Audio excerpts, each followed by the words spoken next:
What's up, Redub Nation? Rich with Let's Go Warriors here again, and I was just live 4 hours ago, and here we are now live. And let's see. Okay. We should listen to the pregame. So I want to listen to the pregame because there's a really good part in it. So we'll go to SoundCloud, but we will also go to, I need to pull up a chat right here and mute this tab. Pop out the chat, catch up with you guys. Nobody's on yet. Okay.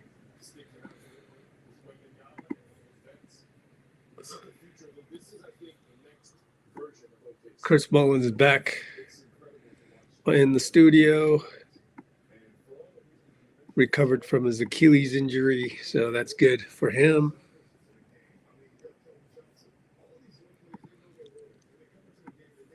Move my tabs around a little bit. All right, this is our Discord server. Let's check and see if there's any updates from the arena. Mark is red, jump to present. No GP2. He's out with an illness. And Curry is in the Asia Wilsons. 49ers won. And this part was good from Steve. So we're going to roll that first. Because I don't know about you, but I didn't even know that there was a shooting at Brown University, which is very concerning. I mean, that's a full-fledged university rather than, it's not worse, it's not better. It's just now we're at college universities.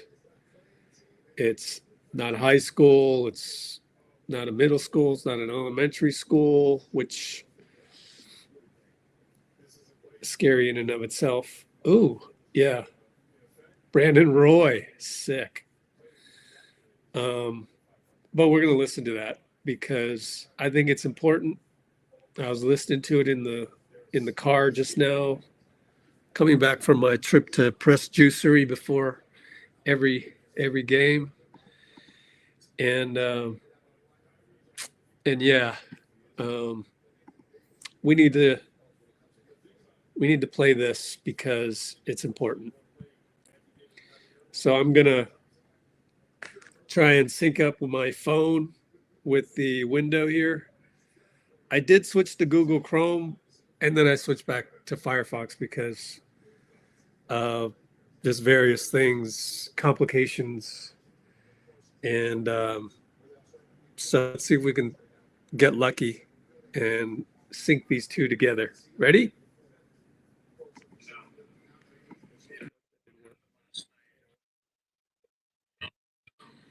It's just a reminder to me that these shootings continue to happen, and there is something we can do about them. The loss that all of the people involved last night, the loss that they're feeling. It's exactly the same loss as all the Parkland families and every other mass shooting. Nobody asked me about it today. I didn't expect anybody to ask me. I doubt we're going to do a moment of silence out there because it's human nature just to not want to deal with this stuff. And it's human nature just to think, this is so horrible. Let's just not even think about it. But we have to think about it, and the vast majority of gun owners in this country are responsible, law-abiding citizens. They have every right, to own a gun. But it's on us to decide if we actually want to take action as a country, as citizens. We know know that there are common sense measures we can take that will save people's lives. And I just want people out there, it doesn't matter if you're Democrat, Republican, or gun owner, non-gun owner, I just want people thinking, what if it were my child? What if it were my brother or sister? Would you be willing to stand up to your representatives and say, you know what, enough. I'm not going to vote for you unless you are going to stand up for gun violence prevention through common sense laws that the vast majority of Americans agree on? Or are we just going to continue to let the gun lobby run us over and not do anything to protect each other, to protect our children, to protect our future? We have to make that decision. And so don't just look the other way, even though that's human nature and I understand it. Think about it. Think about it. Do you want something done? Do you want your child to go to school terrified every day? Or you want to actually take action? Because that's what a democracy is about, where we demand that our representatives protect us. And that option is there. So we can either, just do what we're continuing to do, let these things happen, or make some demands. And so as you're thinking about this today, think about what if it were your own family member. Thanks. Yep. Pretty scary, huh? Pretty sad that in America, we first of all, I didn't even know that it happened last night. So we've become desensitized to that, and we've become it's become normalized. So it's not even reported in the news anymore. And that part sucks.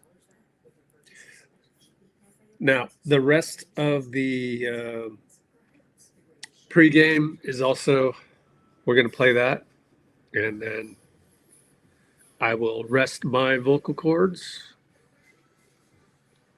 and we'll probably tip off right after that. So here's the beginning of the pregame. Draymond's good. Everybody else besides Al good? Seth and Gary are both questionable. Gary's been sick all day, and Seth has an injury he's dealing with. So both guys are questionable. I'm not sure yet. Any kind of update on Al, where he's at? No update, yeah. Steph mentioned the other night after the loss to Minnesota, a certain look that you guys struggle with. Portland's beating you a couple times, size and length. I guess just kind of big picture, what you guys need to do better against teams that present those kind of challenges? Well, the other night to me was not really as much about their size as it was our transition defense. I mean, we looked at like 7 clips today with the team where we just didn't have a sense of urgency, and it's a one possession game in the last 30 seconds. So it's easy to just say, well, we're not a very big team, and Gobert had a big night, and but I don't really have an answer, for being a small team. We're not going to grow overnight.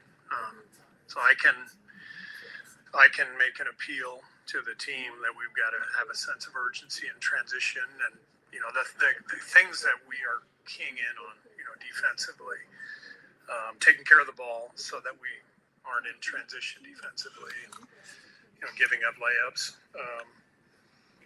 containment in general, just having a tight shell and then rebounding. We did those things pretty well the other night, but our transition defense was terrible. So every night is different, but we have to be consistent with who we are, with our identity. We're just that's not gonna change that we're a small team. See, we talked so much through time when Steph's out and he comes back, what a difference he makes. When Draymond's out and he comes back, I'm not saying it's the same, but defensively, like Steph offensively, does it make that big of a difference night to night? Oh, it makes a dramatic difference. I mean, Draymond remains one of the great defenders in the league, one of the very best, if not the best defender, that I've ever seen. Just, even at this age, the impact he makes with his brain, his versatility, but it also changes things offensively, there are changes we have to make, shifts we have to make with our thinking, with our lineups based on Steph's return, Draymond's return. So it's good that we have a deep team because we have a lot of options. This feels like the healthiest you guys have been in a while. Do you want to establish a steady starting lineup or something relatively steady? I'd love to. You saw last year I didn't do it until we got Jimmy, and we finally did it. We went on a run. It would be nice to be able to do that, but I don't feel like we're in position to do that given Steph's absence, Draymond's absence, Pat's emergence, searching for different combos, a lot of guys being, in the same vicinity in terms of, lack of separation between who's playing well, who's playing poorly. Every night feels a little bit different, so I don't think we're there yet. Is Draymond as a starting center still like a viable option going forward in certain looks? Yeah, it's always an option. At some point we just have to find some consistency and some momentum, and we're obviously not there yet. I do want to say one thing. I was here, sitting here 7 years ago after the Parkland shooting. We were in Portland that day, and I remember, turning on the news and seeing the news, and with what happened last night, at Brown, it's just a. All right, I will end that there because we just listened to Steve on a video from Sam Gordon at the arena. Looks like only Sam and Nick Friedel are at the arena right now because probably not worth it to send a reporter out for one game only.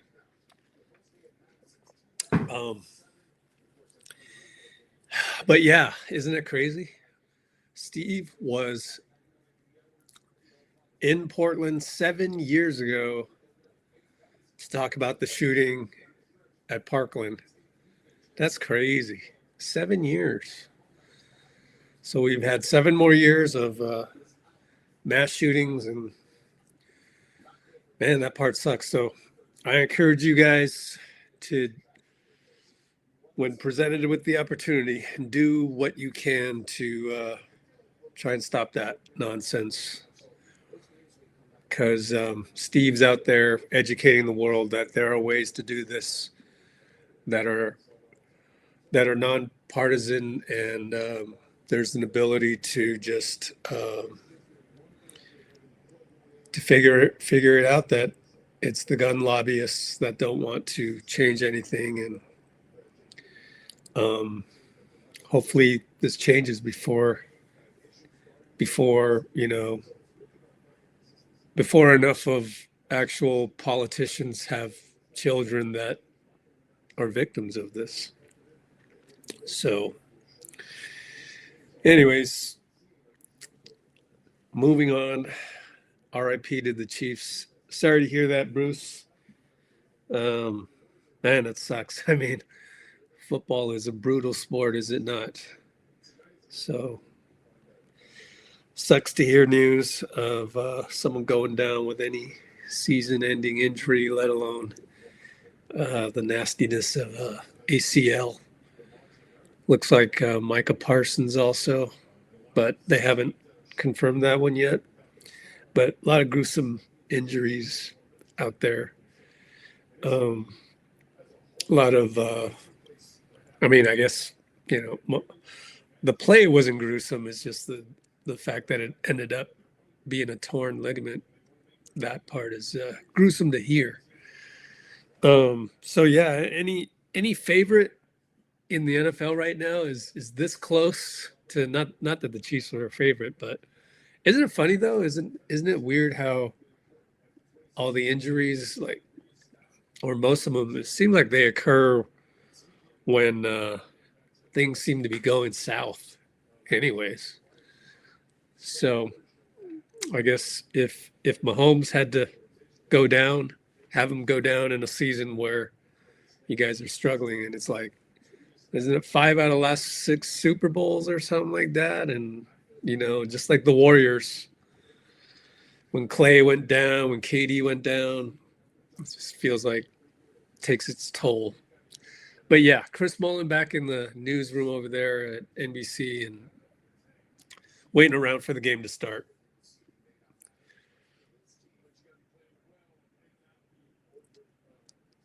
Oh, was it Achilles? I don't know. I thought it was a knee injury for Micah, but anyways. I don't know too much about the NFL, but what about like the AFC and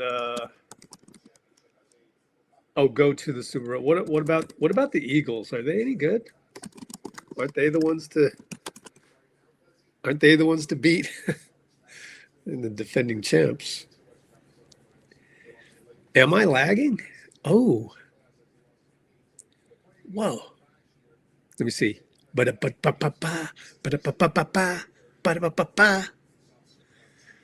there's a half-second lag, if I'm being honest with you. Strange. Very strange. Let's pull up the referees. It is Mitchell Ervin. Yeah, he's all right. MOUSA Dagher, no. JT Orr, no. Okay, so it's Ervin. At least Ervin is the lead official. He's pretty good, I think. Refs, Ervin, Dagher, Orr. What happened to Orr? Why is he like suddenly underneath MOUSA Dagher? By the way, hello to everybody. All right. Good to have just a couple more sort of like new regulars. Glad you're here. Glad you jumped on the last live stream 5 hours ago when we talked about, honestly, we talked about Miles Turner in the context of Quinten Post.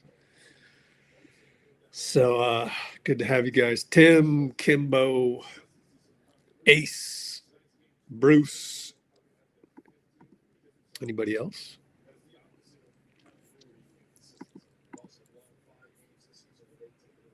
Draymond Green is back. Bills and Patriots. Ow, that's crazy. Patriots and the Broncos, right? Those are some teams that you would have never thought were going to be good. Patriots. Are they for real, though? No way, right?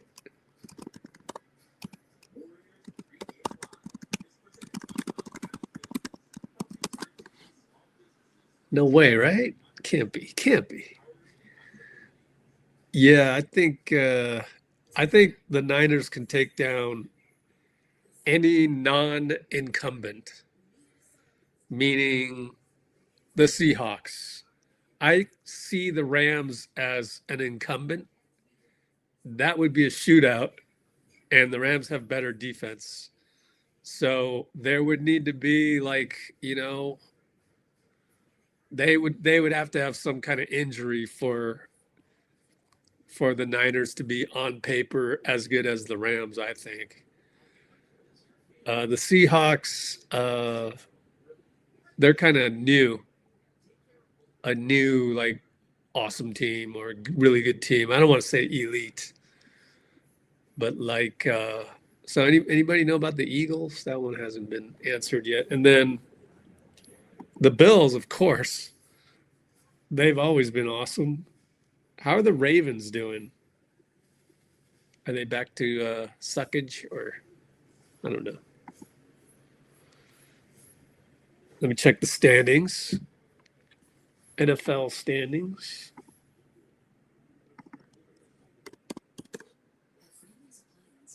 Checking them. Should I check conference or division? Probably division, huh? NFL has done the best job of divisions and conferences and all that. Man, look at the Raiders, man. So uninspirational. Let's see. Wow, the Patriots. That's crazy. Oh, Ravens are 7-7. They lost 2 weeks ago or last week. That's crazy. Eagles 9-5. Like Bears. Come on. Bears, really? They're still beatable until they show me they're not. Yeah.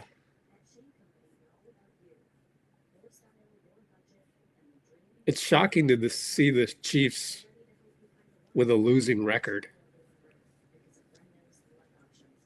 I mean, Chargers, really? You know, like, yeah. Jalen Hurts struggling. Okay. Yeah, Seahawks Sam Darnold. Like, he's not elite. He's good, but he's not elite. And Ravens defense is horrible. Wow.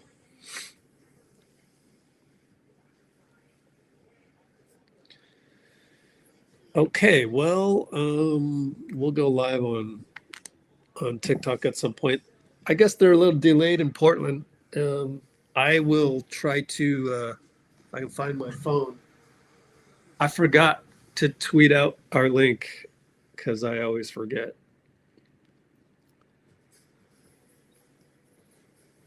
And go here.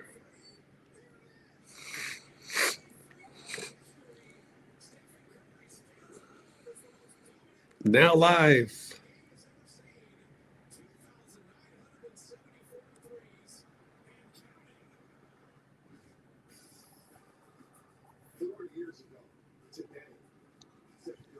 Okay.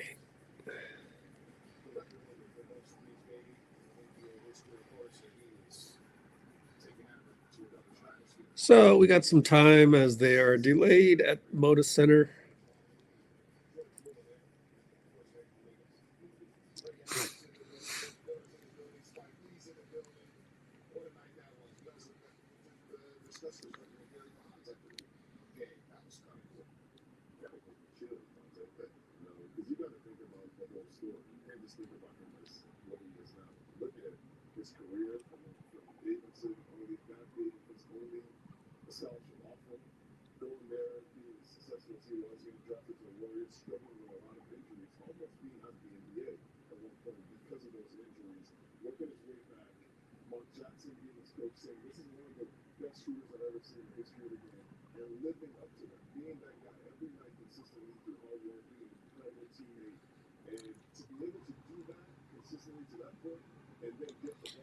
Still got delays. They're talking about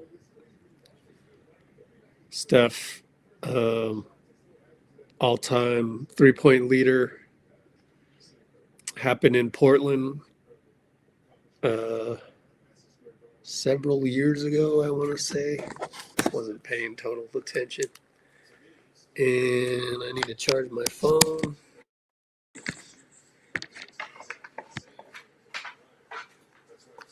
Here we go.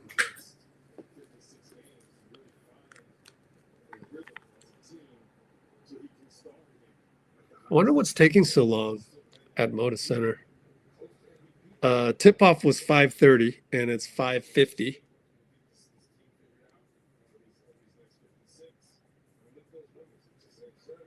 But that's okay.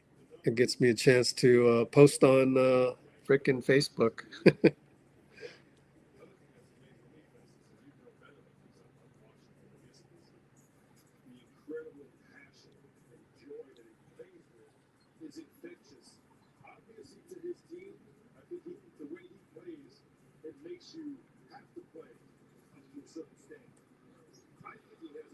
Oh, you know what?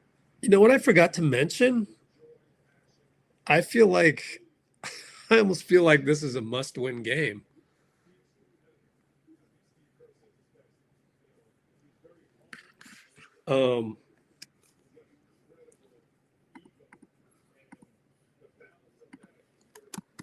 Is this a must-win game? Assuming the intent is not clickbait.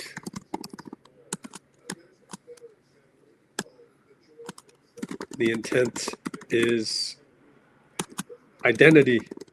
What is our identity? With Draymond back.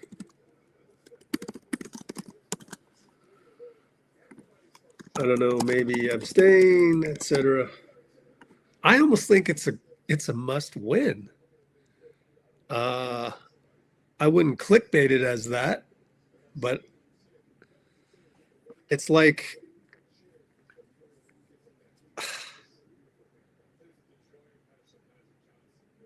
I mean, yeah, must win in terms of what Dean and I talked about 4 hours ago, which was 5 hours ago, which was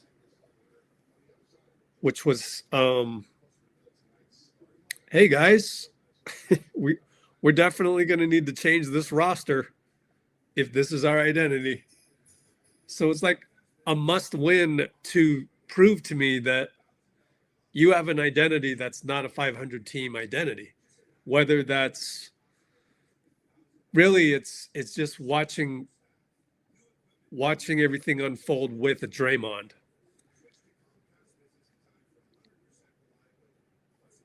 The only reason why I'd say it's not a must win is if JK gets a DNP, which he probably will get a DNP.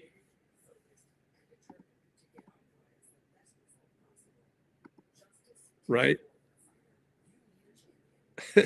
Must win game since day one. I just saw that one. Hold on, Kimbo. Haven't read your stuff. I need to do one more thing, which is go to Instagram. Story. You know, if we were always 20 minutes behind,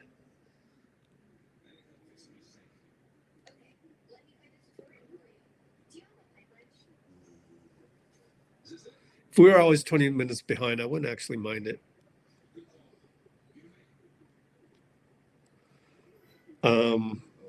Because then I could just do all my marketing as I've needed. Hey, I wonder where Pinky is. Is Pinky at the game, maybe?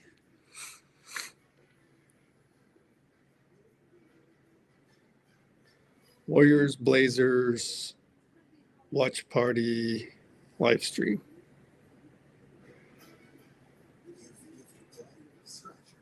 High vibe live stream.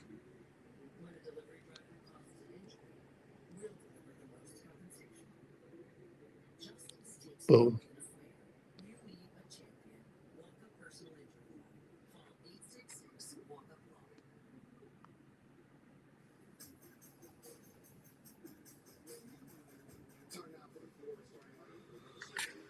All right, who's our starters? Moses Moody and Draymond and Quinten and Jimmy and Steph. Hey, this starting lineup leaves the possibility open for JK to get back into it because it's a bigger lineup with Moses at the 3 and Jimmy at the 2. I like it for JK's sake. Oh, I like it. I like it. Do you guys like it? We could just end the poll real quick. Why do you like? Why do you? Shoot. Do you like this starting lineup? Of course you like it though, but why do you like it? Let's see. Oh, do you think this starting lineup makes it easier for JK to get back into the rotation? Yes, no, I don't know, maybe abstain. That's what I think. So once again, Steph, Jimmy at the 2, Moody, Draymond, Quinten.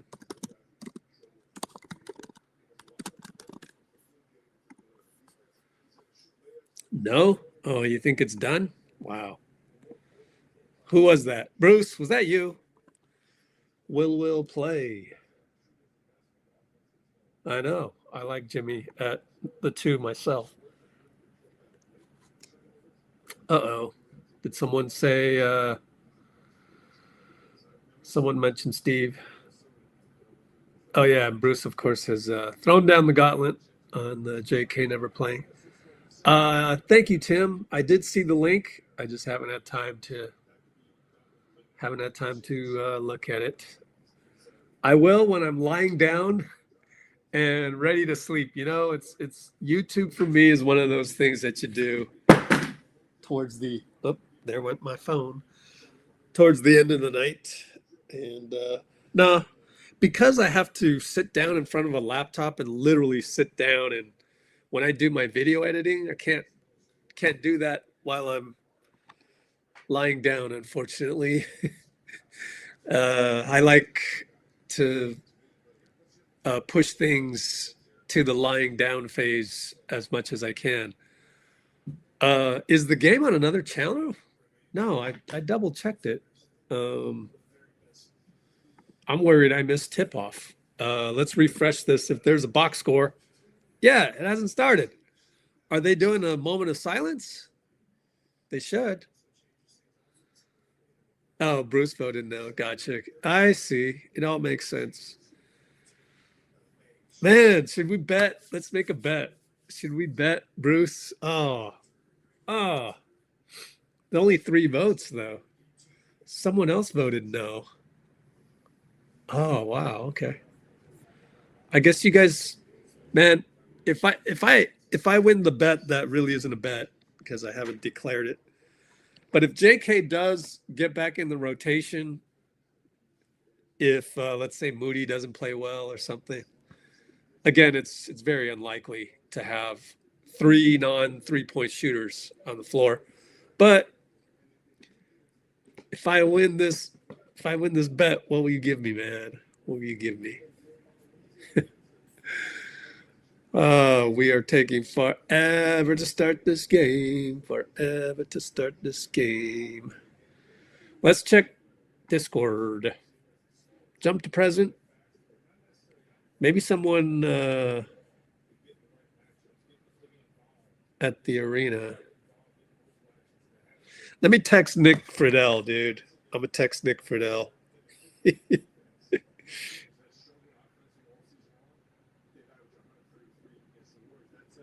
If only my Google Voice would work a little faster.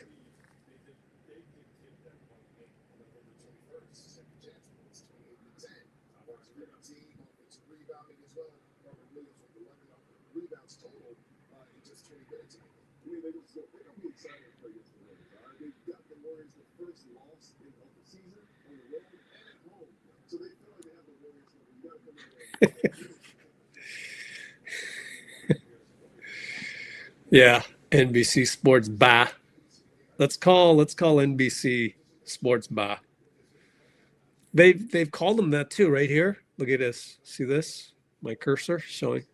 They call them NBC. Oh, let's see. No, nothing's. There's still 9 more minutes. The clock says 8:53 on the floor. Man, it's 6 o'clock. They're more than half an hour late. Ah, come on, guys. Yay, Tim voted yes. It's me versus Bruce. Me versus Bruce. Just kidding. You can tell how bored I am right now. By the way, did you guys see the oh, just us. Whoa. Who's that? Was that Melton? Because that's not Gary. Gary's sick. I believe that's Melton. Either Melton or Will. Who was that? That's not Will. Not skinny enough. Oh, Buddy. That was Buddy. Duh. Only Buddy would do that. My fault. What were we waiting on? Did you guys see Steph walked into the arena with the Brandon Roys? Sick. And then the last game Brandon Roy played in was against Steph. Did you guys see that? That was awesome. There's too much football reporting, so it's a little hard to find that part. It's Nick DePaula. Nick DePaula. Asia Wilson's, and then see that? The Asias, and then right here, guys. Last time Brandon Roy wore his Nike Air Max Rise PE was in 2010 against none other than Stephen Curry, that's crazy. That's crazy, bro. Crazy, bro. Oh, man, hurry up with the game, please. I'm dying here, man. Warriors C-dubs are in wherever they are. That's not Santa Cruz. And they're like 2-10. Dub City, what? Oh, Dub City Dabs? Okay. Look at Kevin Dana. Oh, they're in San Diego. Man, I do not envy having to go to Santa Cruz to watch the game on TV and announce that one, but Kevin Dana grinding. And ooh, nice advice from CMC to Ricky Pearsall, or as Drew Brees often said this afternoon, Drew Pearson, Ricky Pearsall. Is it Ricky Pearsall or Ricky Pearsall? I don't get it. Can we start the game so I don't have to just come up with stuff? Nice shades, brother. Look at Jawan. Jawan's a baller, man. He's a baller. We got one more commercial, friends. One more. Okay. My poll would be, are you really rooting for JK or right? Oh, that's a guy yo. It's a good one, man. Right? Kimbo's he's my bad cop. Yeah. Kimbo's my, what do you call it? He's my, what are examples of bad cops and good cops? An example of a bad cop and a good cop. Oh yeah, you're my Mel Gibson to Murtaugh. What am I doing? Screenshot. There we go. Save that to myself.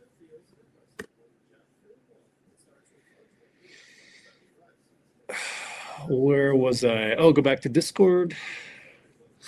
Nothing new. What is this? CMC talking. Ooh, all these good vibes from the Niners. Okay. What else we got? There we go. Oh, hey, soccer with friends. It's silent anyways.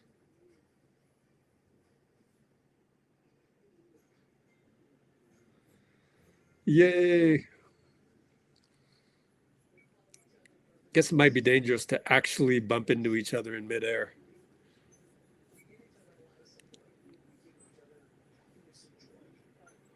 Oh, the games was scheduled for 6. I busted my ass to get back here at 5:30, man. Damn. I don't know what happened. Sometimes I blank out like that. It's a Buddy Hield turnover.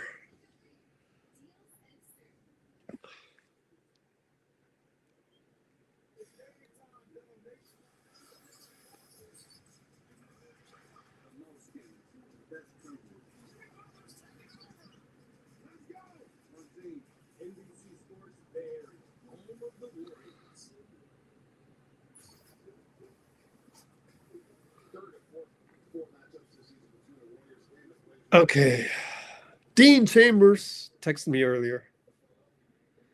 Thank you, Dean, for hopping on the live. Said it makes him feel better.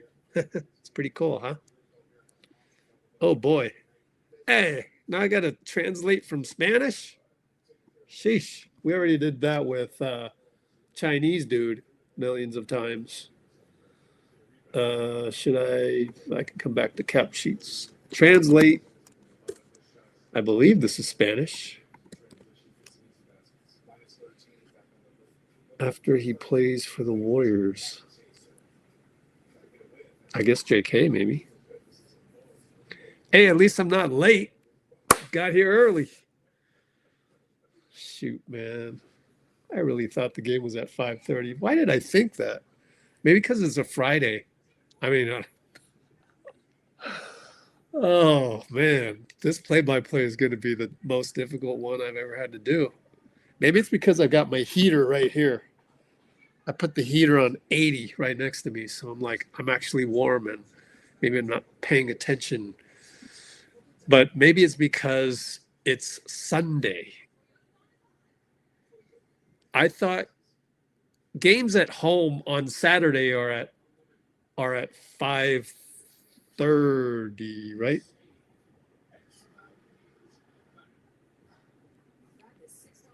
The last Saturday game that we played was 4:30 in Cleveland, though. So, okay. I'm out of it. Can we just get a win? Winning solves everything. Jimmy voice. Winning cures all. Who are they going to start? Let's see. Draymond's going to be on edge. Yeah. Buddy yield? Oh, no. Was the yield on purpose? Oh, wow.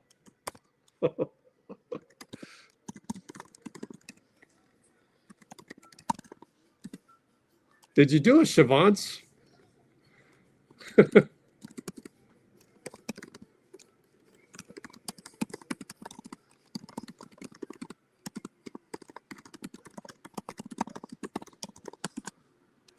Buddy yield. Yeah, Bruce. Totally, dude. Dude, I am hot. I'm actually hot right now. That's because I got this heated blanket. I got to turn it off. Turn off the blanket. Bink it. What was I going to do? Oh, yeah. Change the size to this. Screenshot. Look at the camera. How many likes we got? Probably far less than 19, right? What do we got? 12? Okay. 7 more likes. We need 7 more likes. Need 7 more likes. 19 concurrents. 12 likes.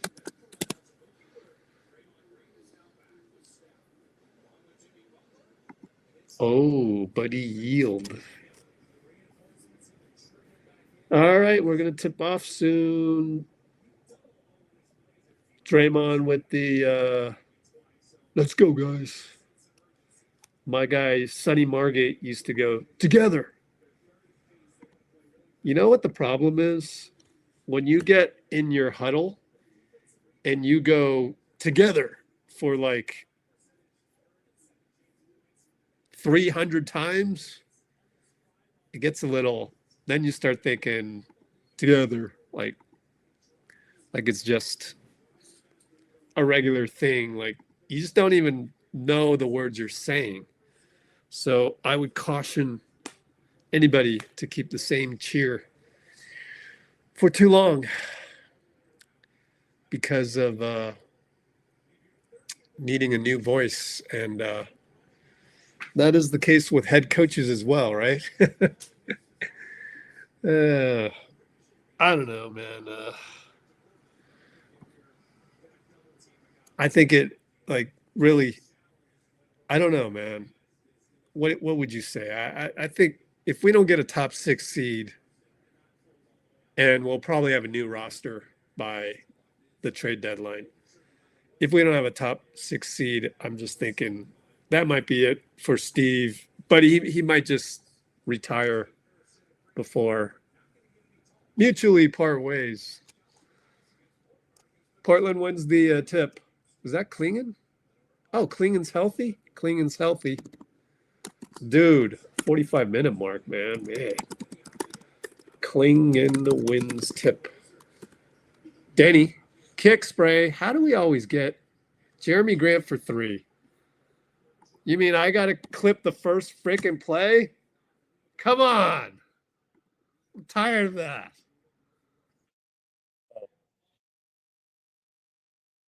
Let me mute that. Could you hear that? Did you hear the game? I turned on YouTube TV. QP gets a shot blocked by Jeremy Grant. Come on, man. 3-ball missed by Camara. Bad shot. Whoa. Whoa, their graphic is screwed up. The graphic has the game in it. Oh, man, that's horrible. Moody misses a 3.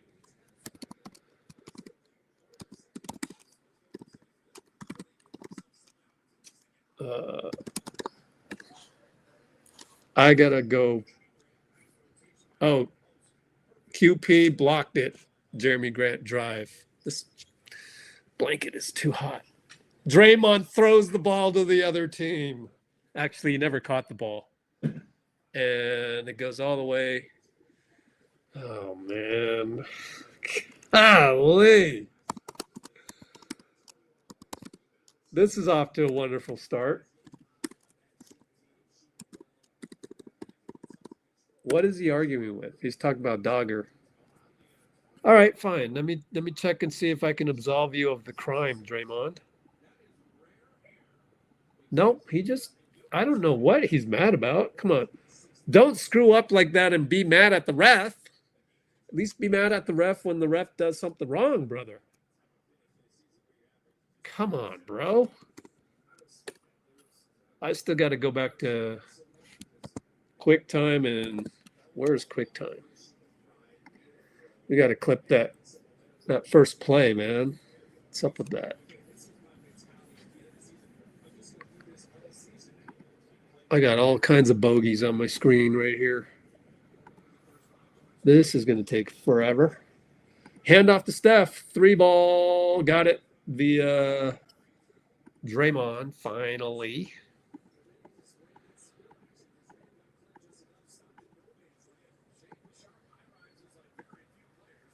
And Draymond gets a steal. And Steph traveled. They didn't call it. Jimmy gets blocked by Donovan. Oh, man. Bro.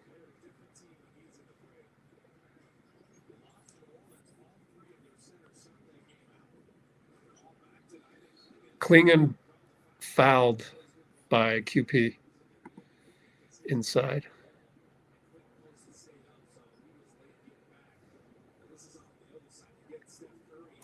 You know what?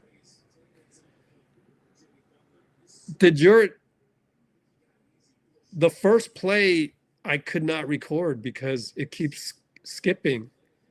Anybody recall that happening to you in the first couple seconds of the game? Oh, man. Okay, let's just get back to the game here. Down 6-3, 9:42 to go. Draymond brings it up.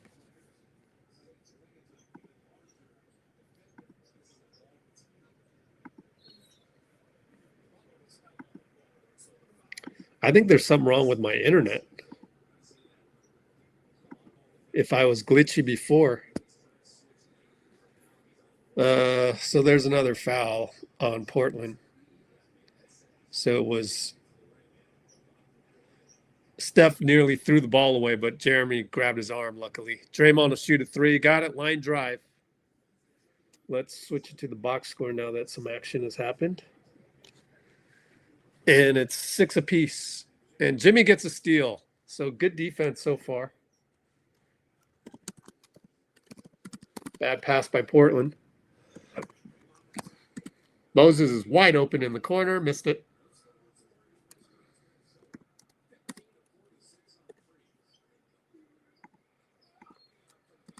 And Avdia gets a 3 off, and it's a foul on Draymond on the closeout. Dude is rusty.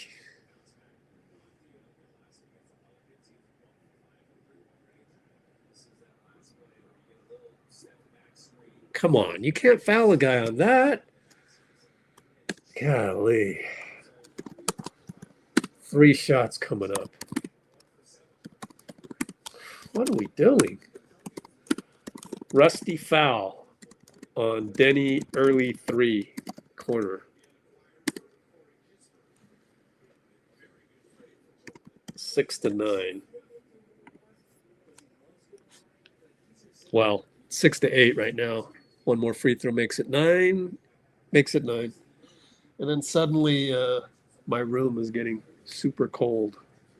So now I got to put my heated blanket back on. Draymond, another handoff to Steph for 3. They haven't figured that one out. They have not figured that one out.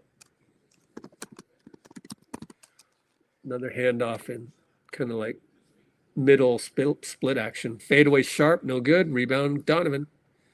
He's going to do a step back. Got it over Moody. I want to rewatch that one. Let me see. Oh, Clingan got switched on by QP. I mean, QP switched out. QP gets a 3 on the catch. So pretty good stuff.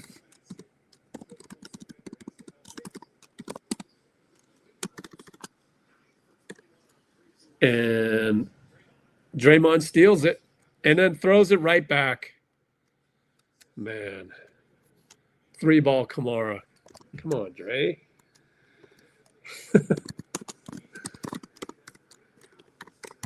Sheesh.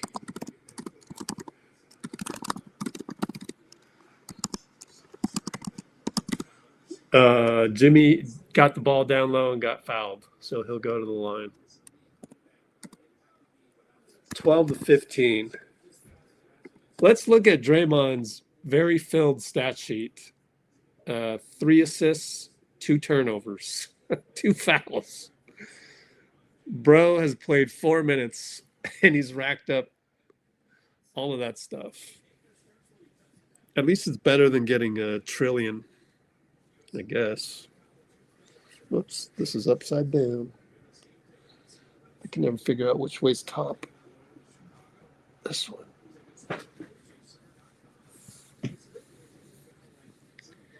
Okay. 14-15, Jimmy made both. And it's Camara. Handoff. Deni up top. Working on Jimmy. Switch to Steph on the screen by TC. Deni out. Cissoko for 3. Got it. Over Draymond.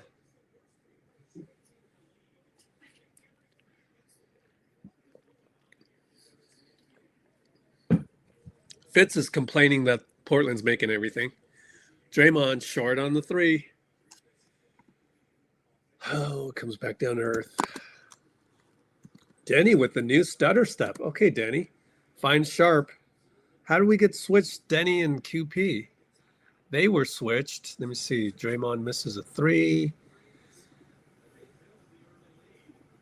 QP just says, guard that guy. That's not QP's fault, really. So Dray short on 3. Deni early O.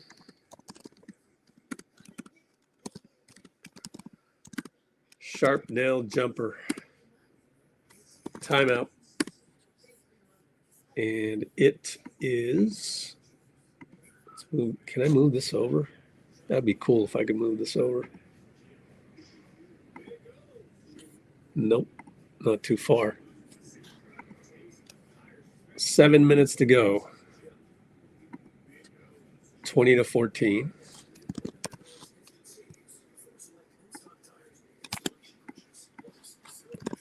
(2014) 7 minutes. Amy in the house, or Pinky in the house, sorry.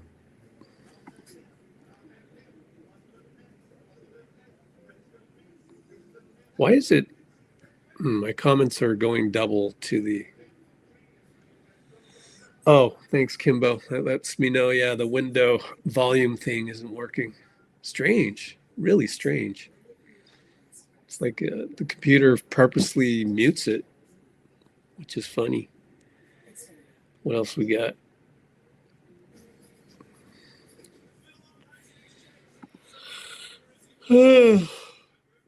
Four for 5 on threes from Portland.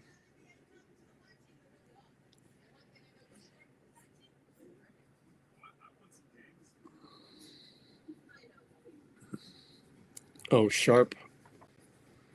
But the last one, the last play wasn't Moses? Oh, maybe it was actually with Sharpe coming over, but like Quinten did an automatic switch. Let me see. Go all the way back. Transition.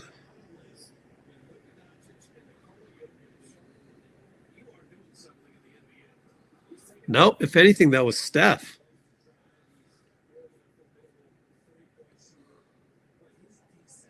Steph was guarding Sharpe. Let me see if he takes his eye off. Oh, wow. Thank you for pointing that out. That was Steph's fault. I should clip it. You want me to clip it? Let me see if I have time here.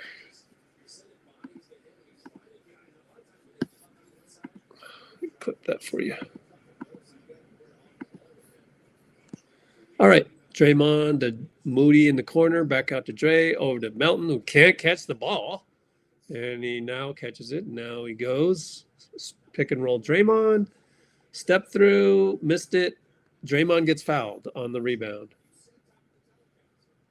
So there you go. That was the last recording. Wow.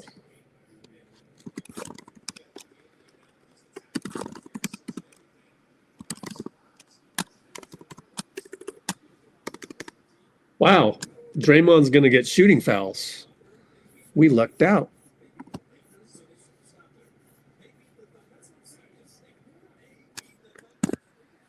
Oh man, I can't stand it when Fitz gets in that mode of like the what people call homerism. It's too much because it's whiny. It starts to whine about stuff. Like, yes, we know Portland has an athletic team, so we don't need to go overboard. By the way, Deni killing us on the spin. I need to pay more closer attention to this because that was on Melton. That was on Steph. That's a good move though. And then turnover. Every time I look up, man, so far this has the makings of a long day, man. Turnover. Ball went too low for Moody. Oh man. This is hard to watch. I ain't gonna lie, man. And Podziemski causes a turnover. Good job.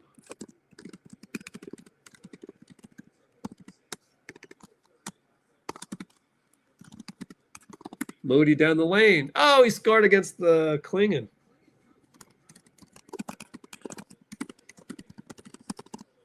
Yay. So he did something good. Sharpe with the, over trayce. Left side banker. Down by 6. Handoff trayce to BP. BP for 3. Got it. Oh, he's feeling it. Okay. BP for 3 early shot clock? Really? Yeah, that's 16 on the clock. 3-ball Camara. Missed it. Melton rebound. Here they come. Melton throws it away. What are you doing?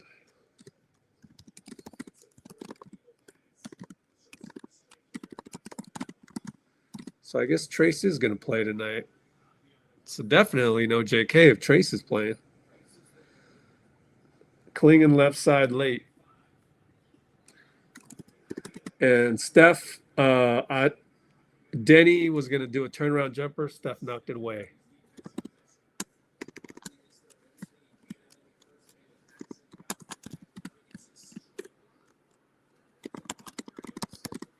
Good job, Steph. Jimmy comes out. Jimmy comes in for Steph.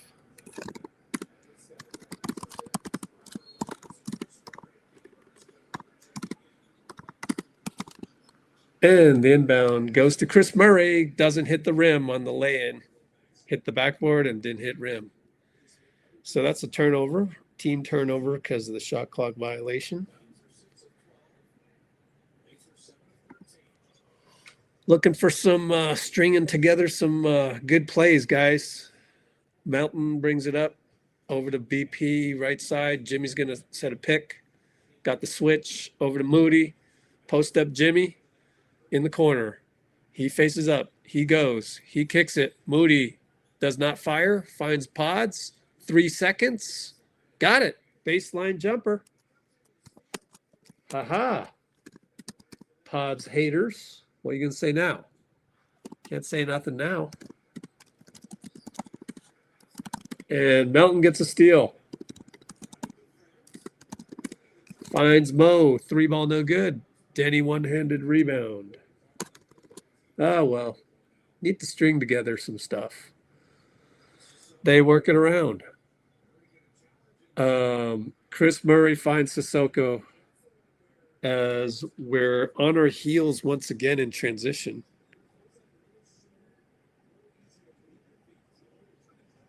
Yep, just Melton misses a floater. So, yeah, Melton hasn't been that great so far, although a couple good defensive ones. Moody takes a charge and they call it a block. Let me rewatch on the lap or on the other window. Yeah, he's moving. Moody's moving, most definitely. Wow, Deni's feeling it. He did the between the legs thing. Really? Deni? Wow. That's the good news of going 9-16. Or 9-13. What are they? Yeah, they're 9-16, aren't they? When you're losing, you can try a few things. Chris Murray, dunk. How are we losing, guys? Off the dribble again. Camara. It's Buddy? Yep, it was. Buddy gambled. Oh, Buddy. Inside, Pat Spencer miss. It's going to be one of those long nights, man. This got a bad feeling about this.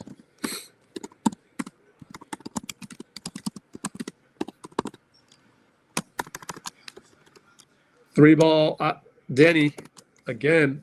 I would call another timeout, man. This is ridiculous. I'd be the Greg Popovich. Podz fell asleep on that one. Come on. This is not a good team. Jimmy charged as he used his body, but then he shoved Camara out of the way.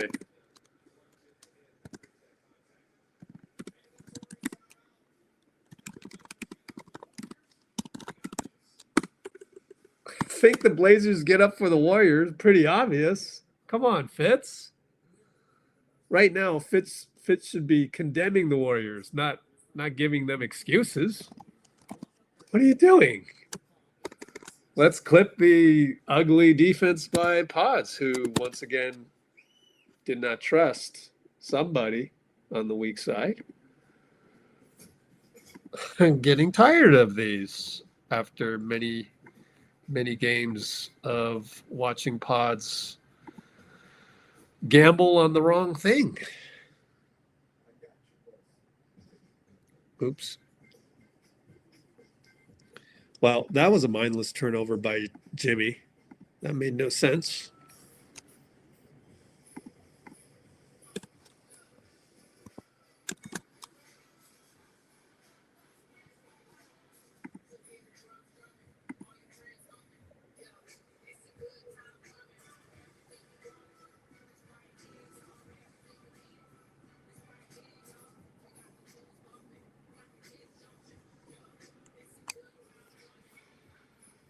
I will say this.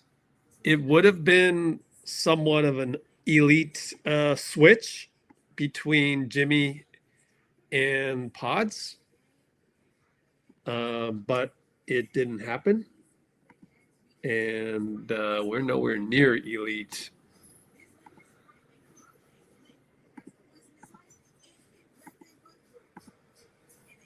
Jimmy was talking to Podz. I mean, that's not something you're supposed to learn on the fly. You're supposed to have, gosh, this team is bad right now.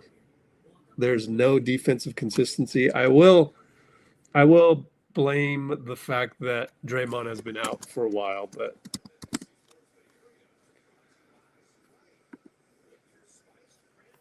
these are like, we look really bad. We're only down by 8. I feel like we should be down by 18. Just how subpar we feel.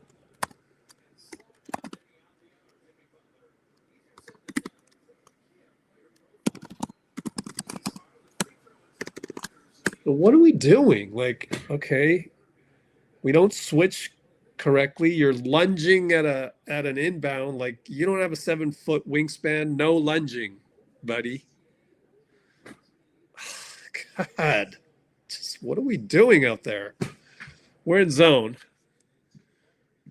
It's it's sort of like a matchup 1-2-1-1, and then they get a dunk. Oh, it's a goaltending. Let me rewatch this. Rob Williams, we gave up a dunk to. Where's Quinten? Quinten is on the wrong side of the hoop. At least it wasn't a bucket. Kick it back out. Pat Spencer, QP screen. Spencer can't do the behind the back in time, so he's got Cissoko now. Goes to Butler, the Jimmy safety valve, and he attacks. No call. Missed it. A lot of contact.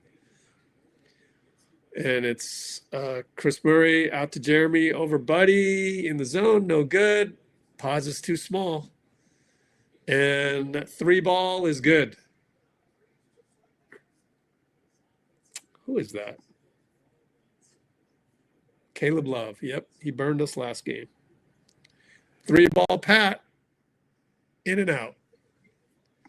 We don't have a big shot maker. That was my complaint this morning. Sissoko's going to try to throw a dagger, but missed it. Oh, man. Pat corner, drive, kick it to QP. Got to make that. Made it. Thank you.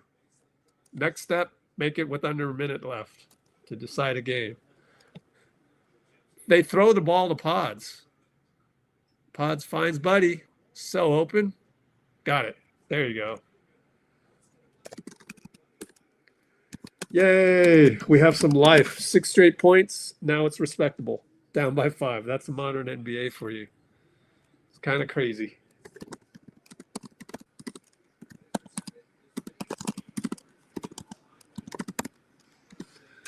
And we're still in zone, and they work it around to Chris Murray with the crazy-looking shot that bounces on the board and comes back down and nearly made it, but he missed.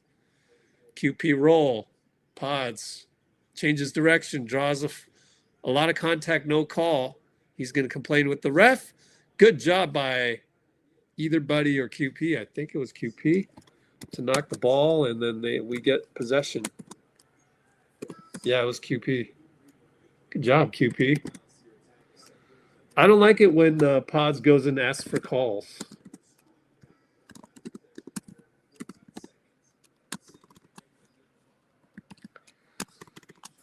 You're a youngster, no complaining.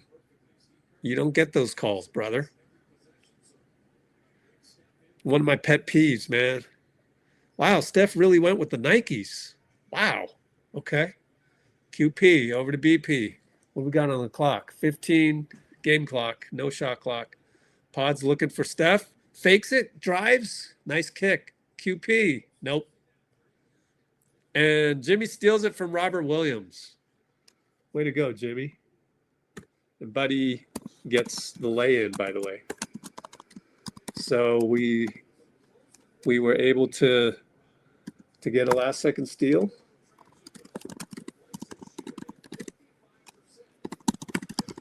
Buddy lay at the buzzer, or right before the buzzer. Down 31-34. Incredibly, only down by that much.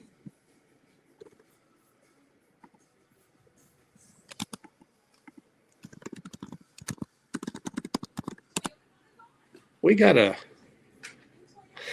win this game, man.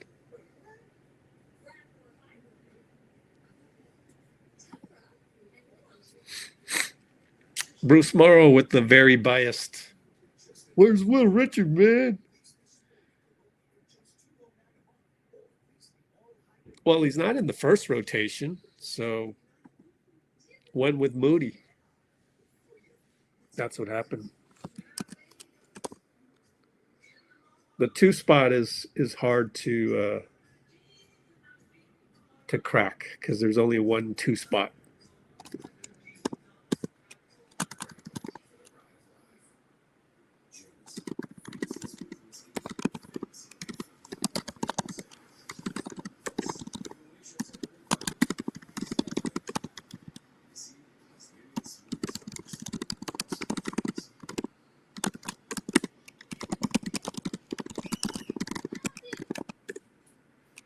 So that's what I would say.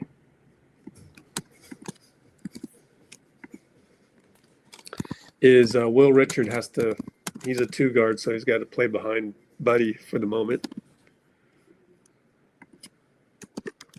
And he's going to have to wait in line for now. But that's okay.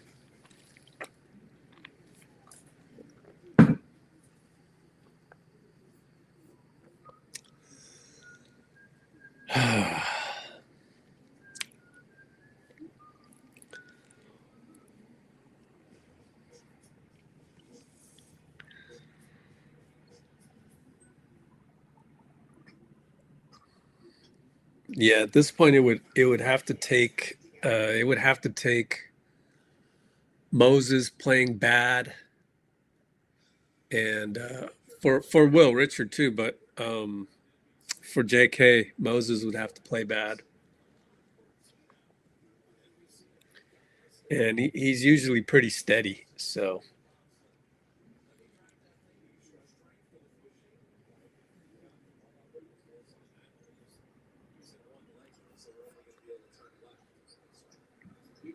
Steph, BP screen, pop a 3. It's good.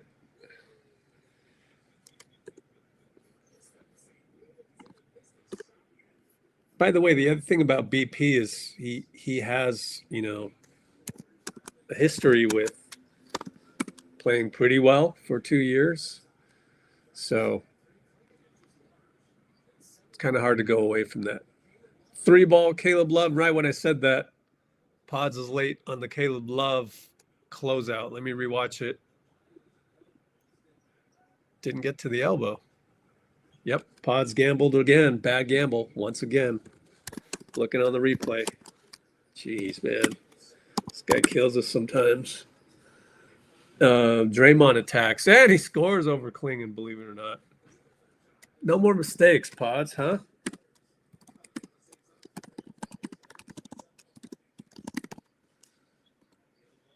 And Love missed it. Podz taps it to QP, so that was a good play. Steph goes all the way. No foul. Should have been an and 1. He's staring at, which ref was that? JT Orr. Yep. JT frickin' Orr. No, he's on the side. Nope, it is JT Orr. 3 ball. Blazers. Dang, I didn't even get to see that one.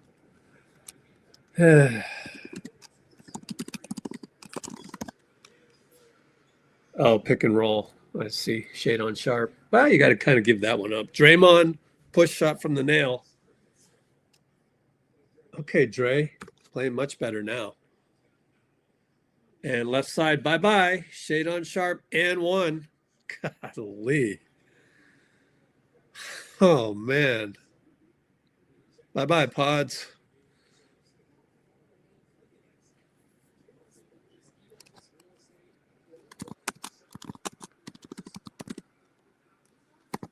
Shade on Sharpe.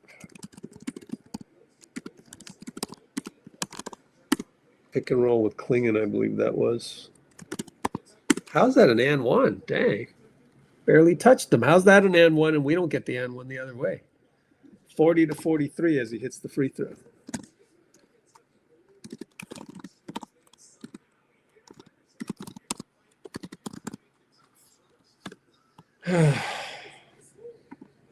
Steph and Draymond. Steph with the risky pass that Podz somehow caught between two guys. QP finds Podz. Podz finds Buddy. Sidestep flyby. In and out. Clingan rebound. Here comes Shadon. Got it back. QP's not aware. Okay. They run pick and roll for no reason. Over to Jeremy Grant. 3-ball no good. There's your young team. You're running pick and roll. You're ready at the switch. Steph. Razzle dazzle. Bye-bye Caleb Love. Draws contact. Foul. Caleb Love to the line.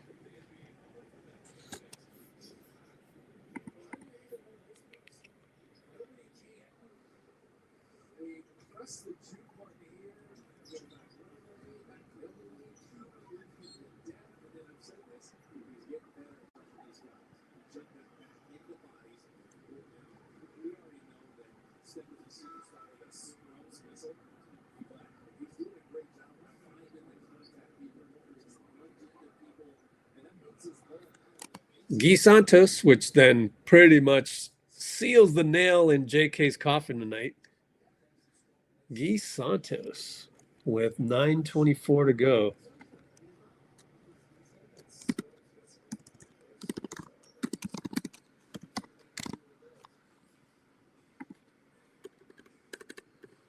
And we're down by one. 3-ball Jeremy Grant. Felt like a zone when I looked up.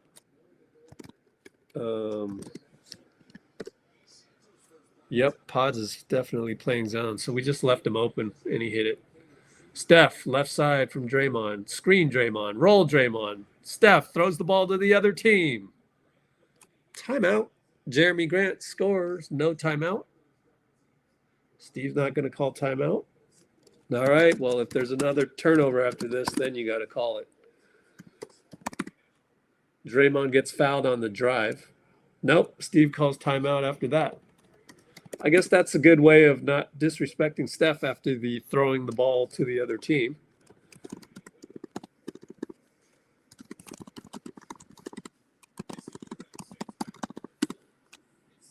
We don't stand a chance if we're throwing the ball to the other team. That's the modern NBA. There's not a single person on Twitter right now that is saying, oh my gosh, Steph, come on now. Like, that's the problem with the modern internet. No accountability. No assigning of blame to the actual right person. We're only down 6, though. 8:43 to go.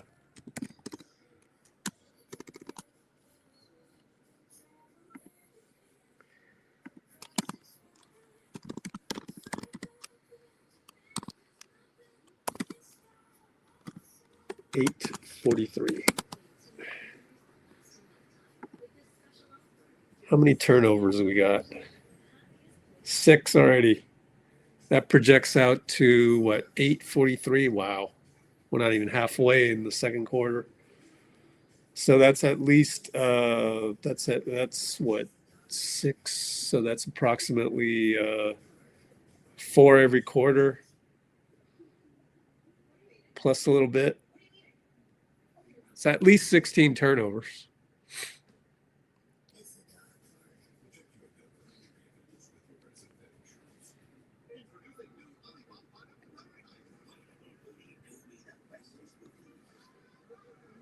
Yeah. Yeah, the homerism by Fitz during the Cohan years was epic.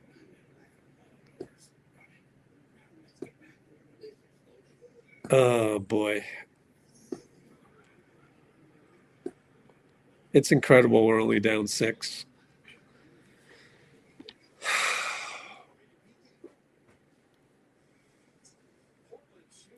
By the way, Seth Curry, I think, was he listed out? But he's injured.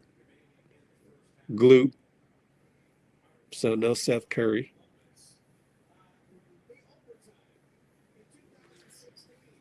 Blazers can't miss. Let's see. Yeah, 16 for 28.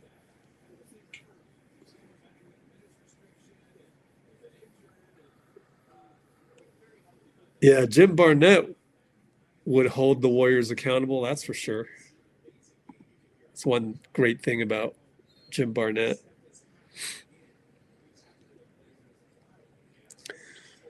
How did you turn that off? Like, wasn't there a mismatch in the TV and radio? Oh, we run a set ATO, Draymond bucket at the rim.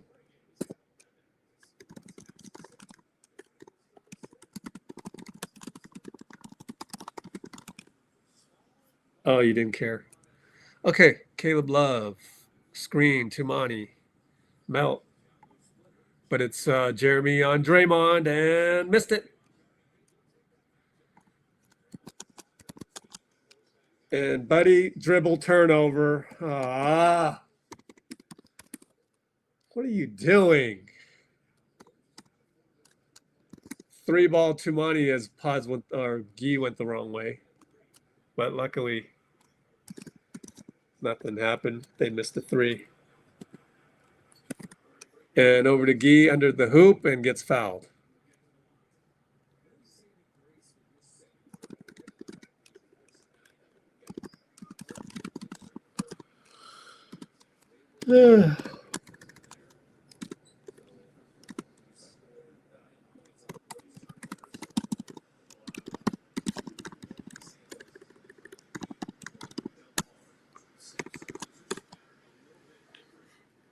Gee misses a free throw.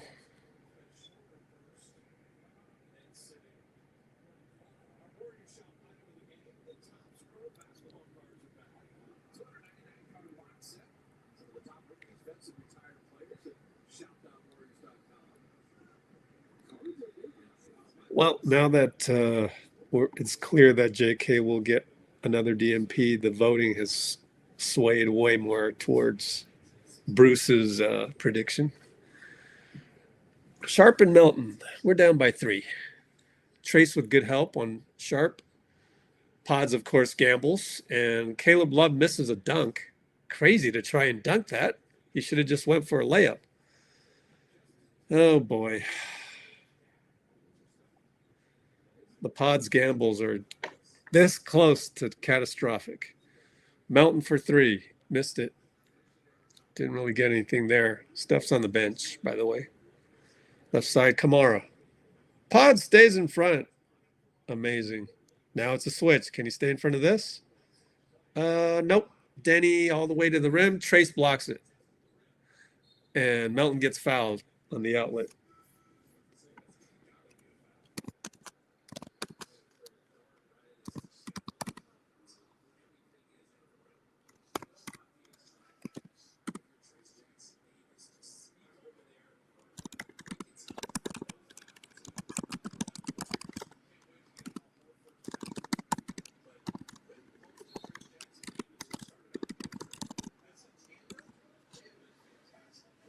Oh, good on Al Horford to sit next to JK and, be able to talk to him.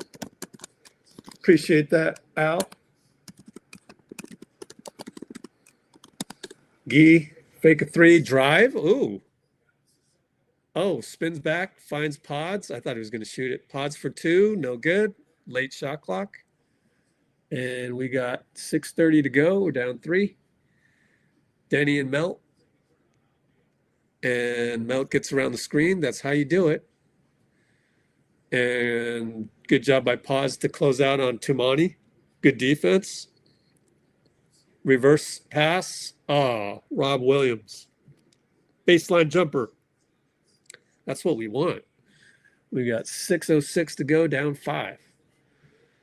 Let's check out this run the offense through Jimmy thing. Pick and roll Jimmy over to Trayce. Looking for Jimmy. Goes back door. Block. Gets his own rebound. Fouled. Deni with the foul. Let's check how many fouls on Deni. Probably 1. Yep, 1.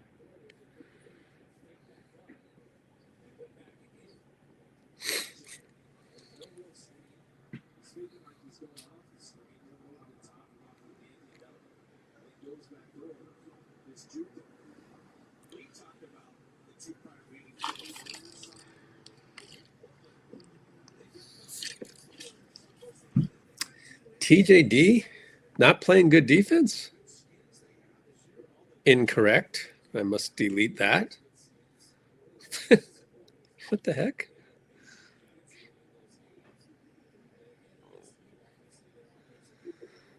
All right. We're down 3 still. As Jimmy hits both. Deni and Jimmy switch over to Melton. Good step, and Trayce blocks it. No, man, Trayce. Not bad, Trayce. Not bad at all. I like it.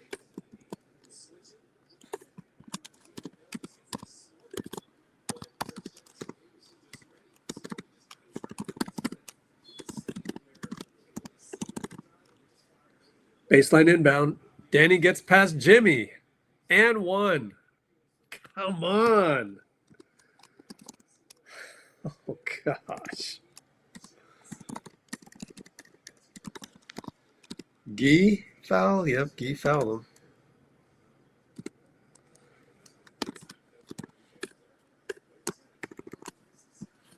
That is really bad defense. Can I see a replay? I missed the free throw anyways, but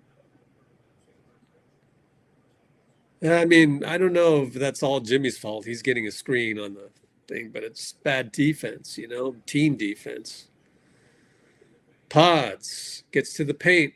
Floater is too hard. Deni brings it up. And Jimmy steals it. Deni bad pass. Jimmy right side. Finds Trayce. Goes up. And 1. Trayce scores against Camara, of all people, who, Camara tried to take a charge because he's all defense. That's pretty impressive. Trayce fill lane, and 1. Make a free throw, please. Come on, Trayce. Come on, Trayce.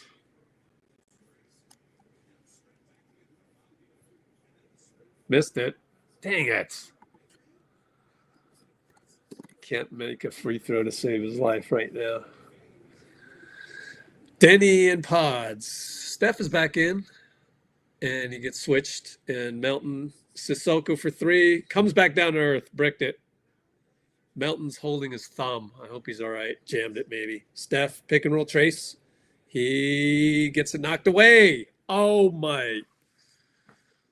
And then Melton steals it right back. Thank you, D'Anthony. 3-ball Podz. Good. Early offense. Crazy sequence. That's Steph for you. I think credit Jimmy for getting in the way of that one.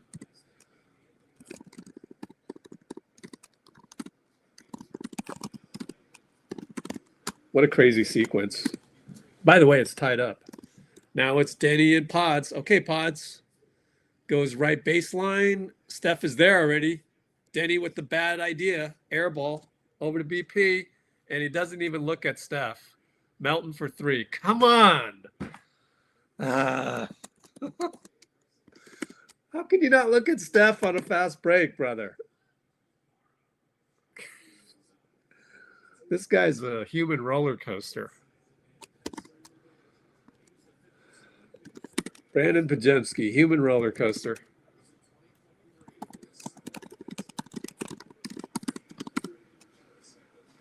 We're down 2. Jimmy for 2, no good. Rob Williams rebound.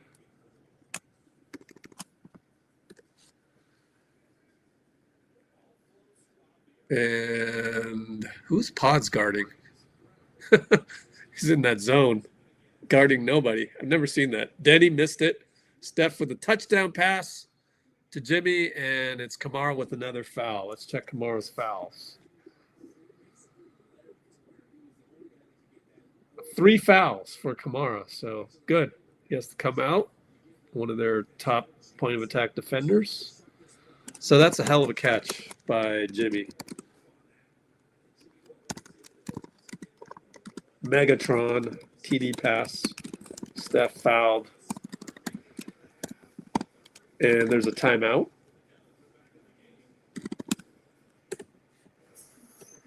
And there's a timeout, and it's down by 2 with 3:11.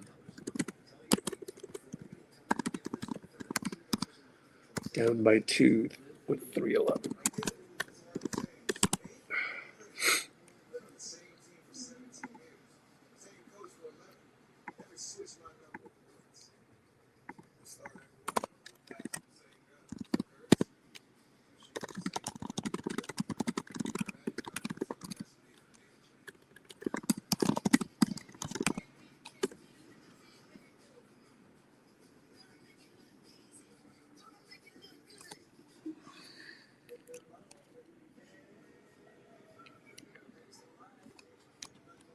Well, I think he might be playing the plus minus game right now.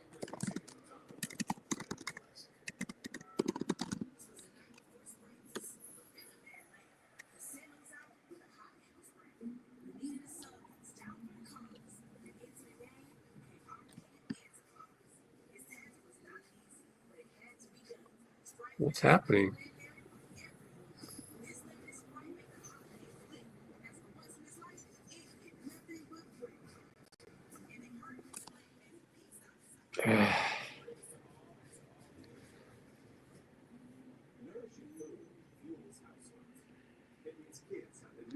Tell you what, guys. Let's not be Pajemski in the comments. Up and down, up and down. Look, the thing with Pajemski is, first of all, Pat isn't doing enough. So that's my feeling on why you would go with Pajemski rather than Pat. Because, last game, Pat was ahead of Pajemski. The problem is he's one of the few guys that can actually dribble the ball without turning it over. And so all the other things that he does is it's a little, sometimes his gambles pay off though. And he can make some dynamic plays. So as far as doing something that jumps off the page at any given moment,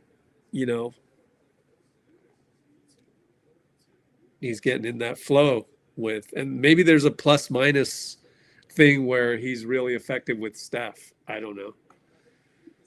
But that's the thing is with Podz, I don't know who else you go to that can handle it like that can really direct traffic and bring the ball up like that. And I'm not sure Will Richard has that yet. I hope by next season he does. Will Richard just work on dribbling all summer. Moody's back in. We're in the zone again. Jimmy almost went man-to-man there. He almost forgot. Moody's like, we're in zone, brother. And Jeremy Grant gets a 3. Man, this guy, he loves playing us. I'll give him that. Jeremy Grant isn't supposed to make all these threes. He's got 3 for 5. That's abnormal. Steph up top. Screen Draymond. Flyby on Donovan, but didn't fire it. Finds Draymond at the nail. He goes ahead. He lobs it to Jimmy, who smokes a layup. You're kidding me. Unbelievable. Wow. Oh, I still got this old score up here. Man, well, that sucks. Deni for 3, bounces away, and see, there's Podz flying in for a rebound. That's why he's in there. And BP gets fouled.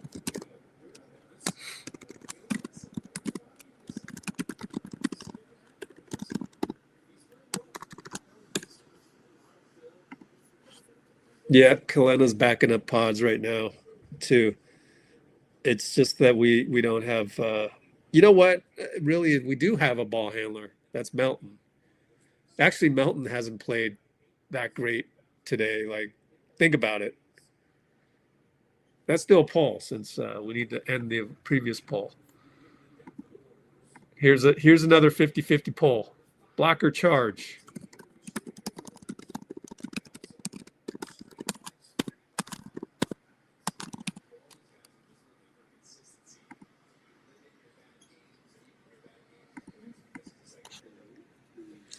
All right. We are now down. Where's the score? Oh, they forgot to put the graphic up. Shade on against Jimmy. Fade away. Oh, man. He can do that? Dang. Very Shea-like there. Forget the graphic. Graphics broken. NBC has broken its graphics. Moody out to Draymond. No idea what the score is. 3-ball, good. And I got to check the NBA box score. We're up by 1 with 1:20 to go. Oh, they did it. They got it back up. Golly, man. Like, NBC cannot be screwing that up. Like, you know, they need more people yelling at them. And Draymond finds Steph on the gravity with Moody. Back door. Good to have that gravity back. Yay. We've got like 2 gravity plays tonight. And Deni, oh, missed it. I got to rewatch that one. Podz, looking, finds Jimmy. And he feeds it to Moody, Andre Iguodala style. Moody misses the 3.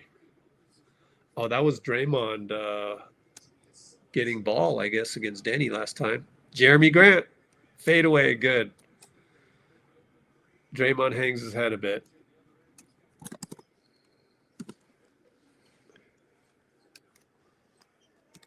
We're down by 1. Steph, high pick and roll. Air ball against Clingan. Oh, man. And Podz will foul Deni. And ticky-tack foul, what they called it. 34 seconds left. 14 fouls. We're down by 1. Wow, air ball by Steph? That's crazy.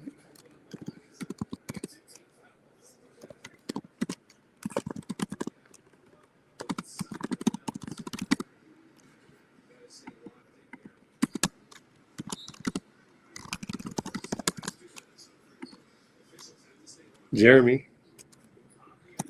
finds Deni for 3. Good closeout, Jimmy. Draymond rebound out to Steph. We'll get the last possession. Maybe. 4.5 second differential. 16 shot clock. 4.5 second differential. Down 1. Steph and shade on. And they tell him to blitz him. Deni blitzes. Jimmy goes baseline. On Donovan. Foul. Clingan foul. Clingan yells at the ref. Doesn't feel like he fouled him. 2 fouls for Donovan. DC.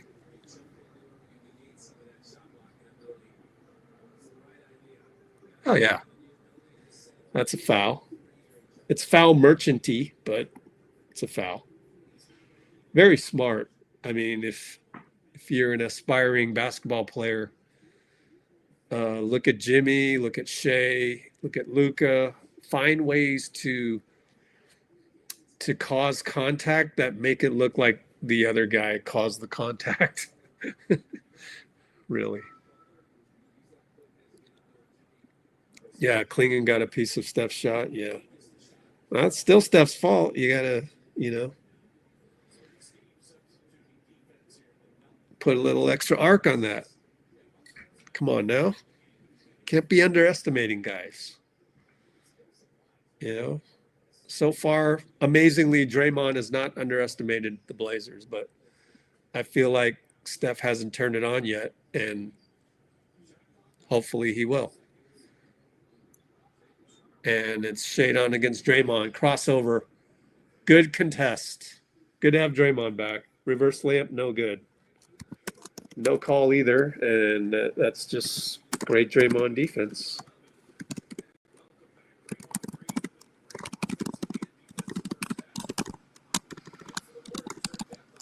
So halftime is going to be 62-61 Warriors. Incredibly, we lead. Wow. I feel like we're playing like crap. Are we going to get Pajemski? Raymond says, go over here. Oh, cool. He wasn't going to say nothing, really. Podz never says anything. But yeah, we are ahead. 62-61. What is the OMG for? I don't get that. 62-61 halftime. Siobhan, just talking about you, bro.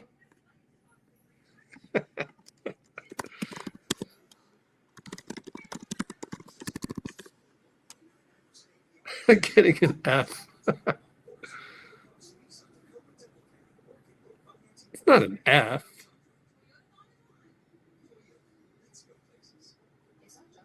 Wow, really? You think you guys, by that much, Melton is playing better than Podz? Wow. Yeah, okay, yeah. Steph got that shot blocked by Donovan Clingan, but, like, you know, let's not underestimate them. What about Steph? What would you give Steph so far? Oh, let's do a poll. Man, everywhere we go, there's going to be bias against Podz, isn't there? Let's see. How would you grade Steph so far?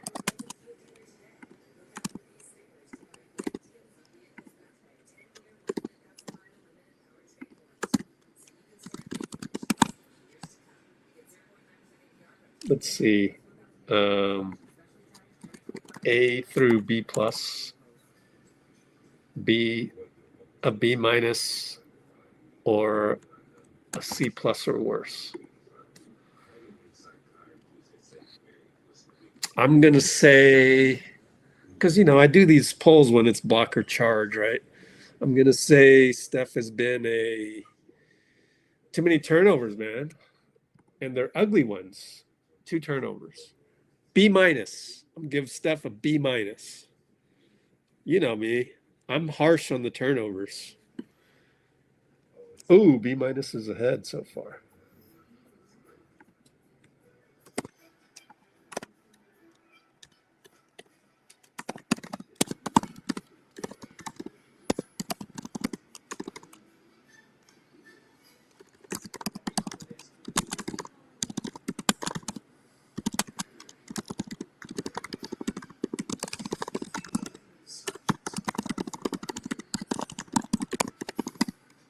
Get to a point where what other channel has a channel where I can tag 3 people in one comment? That's pretty cool.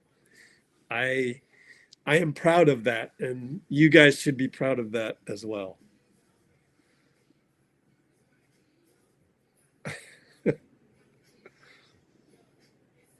Wow, Bruce gave Steph an F plus. Incredible. But why do you Will was playing? Okay.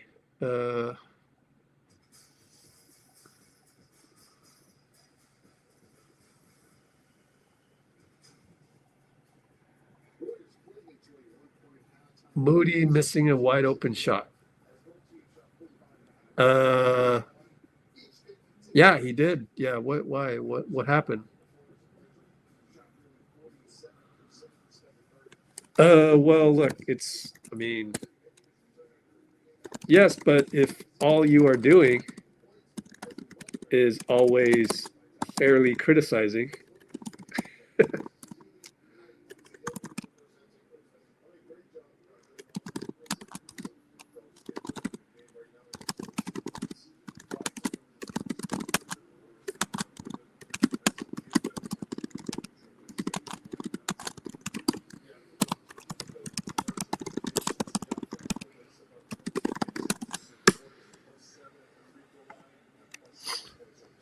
you got to sprinkle a little positivity too.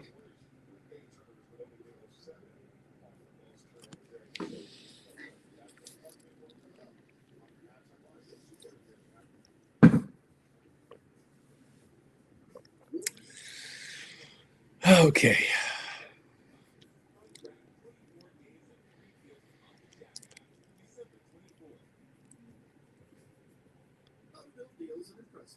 You know, I think I might have to agree with Bruce. Steph not taking Portland seriously. But the other thing is that I think it's hard. You know, I wrote about this on the website.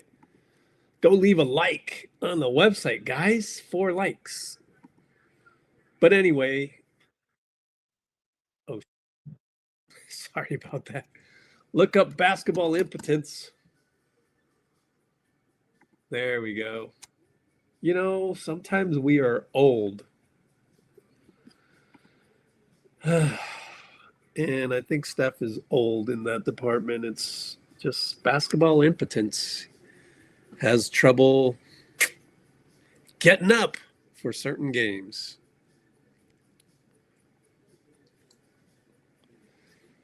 Hey, we got a Draymond fan.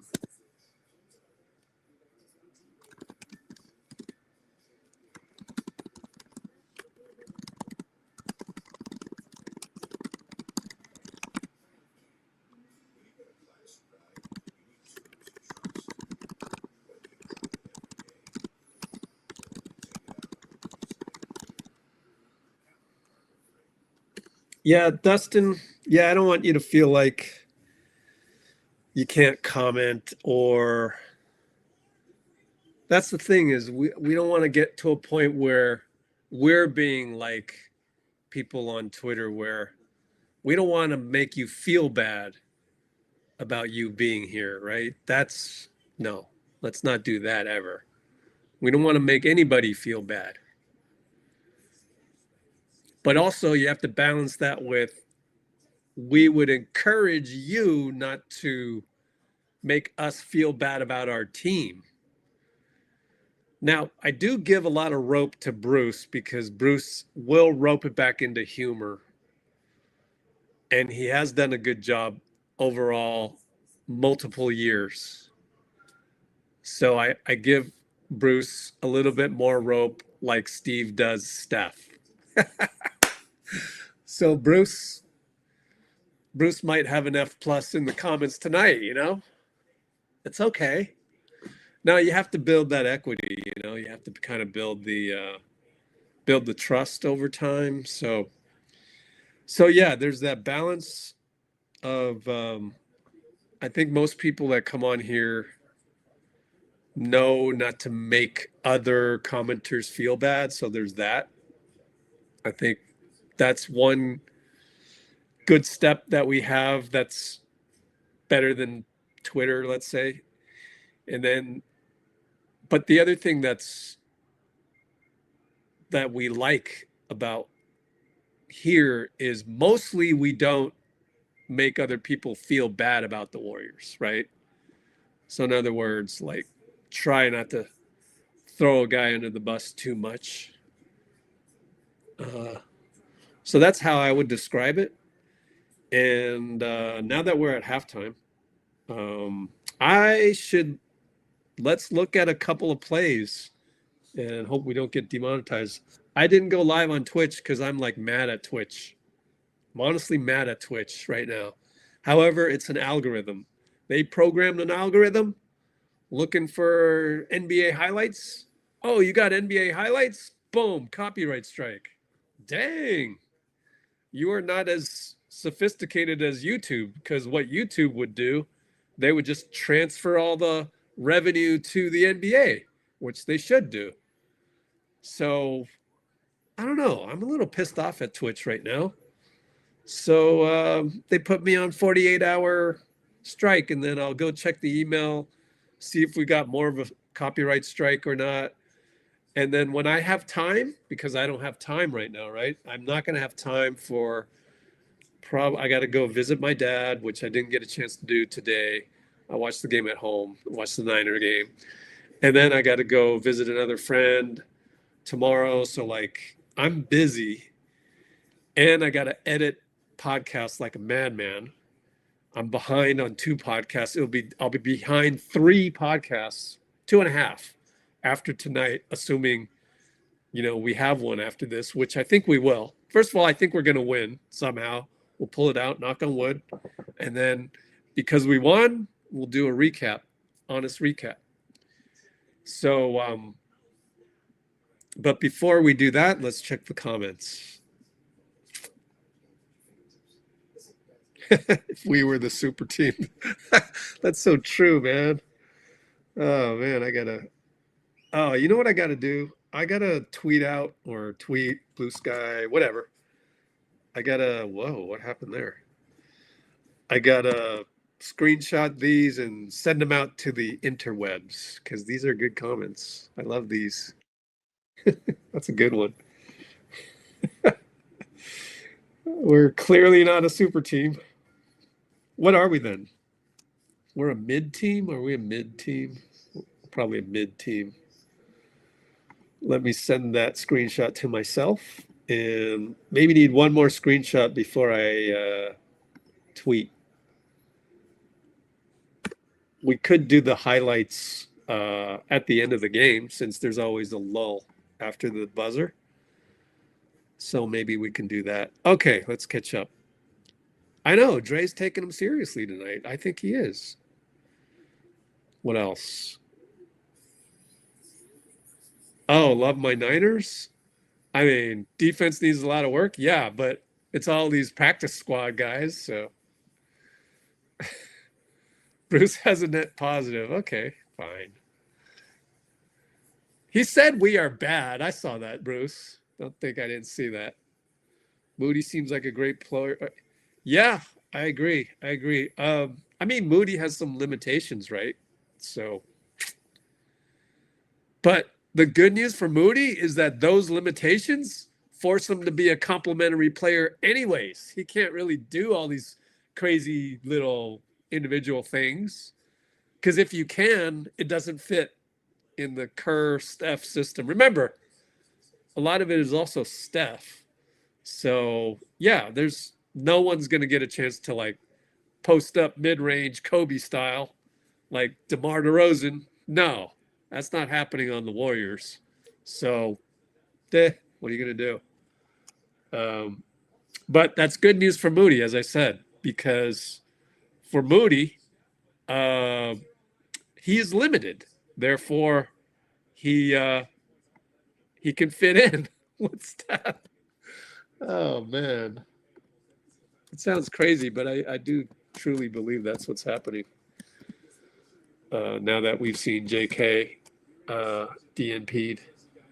Here's a question for you. Let's see if there's vengeance in the water. Let's end this poll.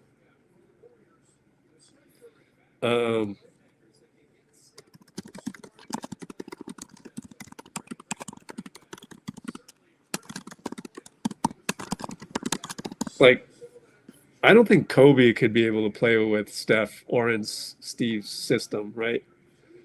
Maybe not even Jordan. Let's see. What was I going to say?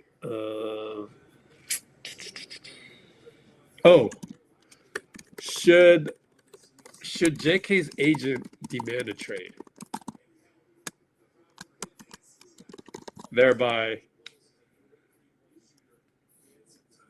Thereby shutting him down until he's traded.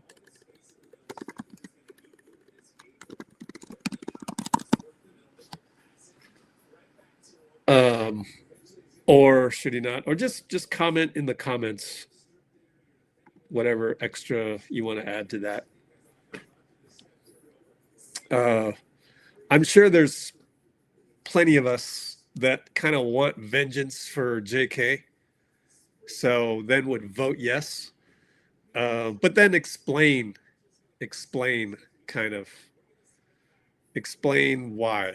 Because I'm going to say overall, I'm going to vote no. I'm going to say, okay, just keep it calm, keep it quiet, keep all the arguing behind closed doors between agent and Dunleavy, you know.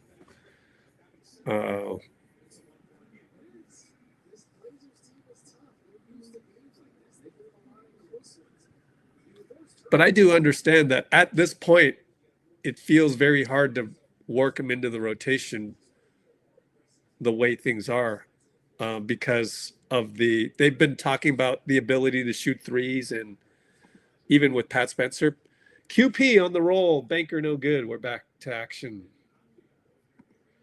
Man, I didn't get to all the comments. My bad. Up, trail 3, no good. Moody a little late on that one. What happened on the transition again? Man, tired of that. QP trail 3. Steph found him. Man, Mr. Make or Miss League here with those. So luckily we got that one. 11-17 to go. Moody fouls Deni. And he'll go to the line.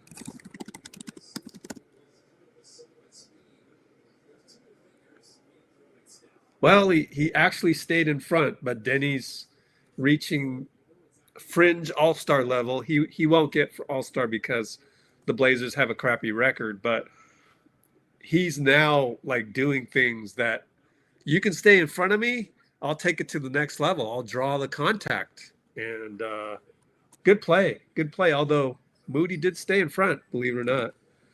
And turns a 4-point deficit into a 2-point lead for us.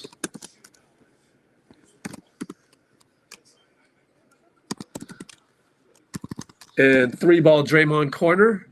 Jimmy rebound, and he shoots it. He makes it foul. No good. MOUSA Dagher says wave it off. What? Let me rewatch this.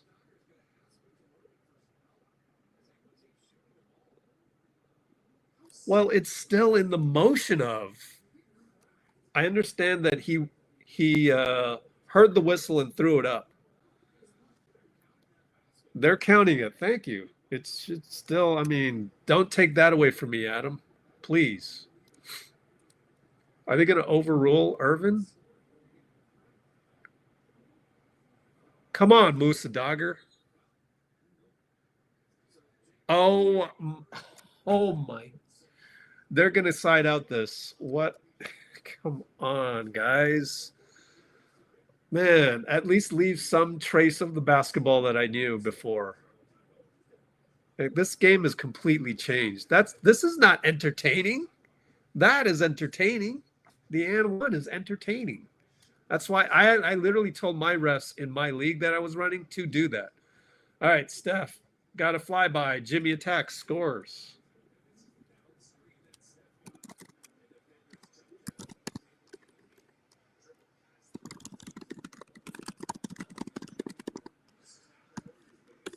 And it's Draymond against Jeremy Grant. We're up by 4.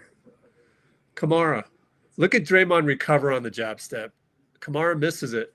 Draymond gets a rebound, which Moody will probably get credit for. And then Draymond throws the ball to the other team. Man, what are we doing? Going great, going great. Oh, here's the ball. Oh, man.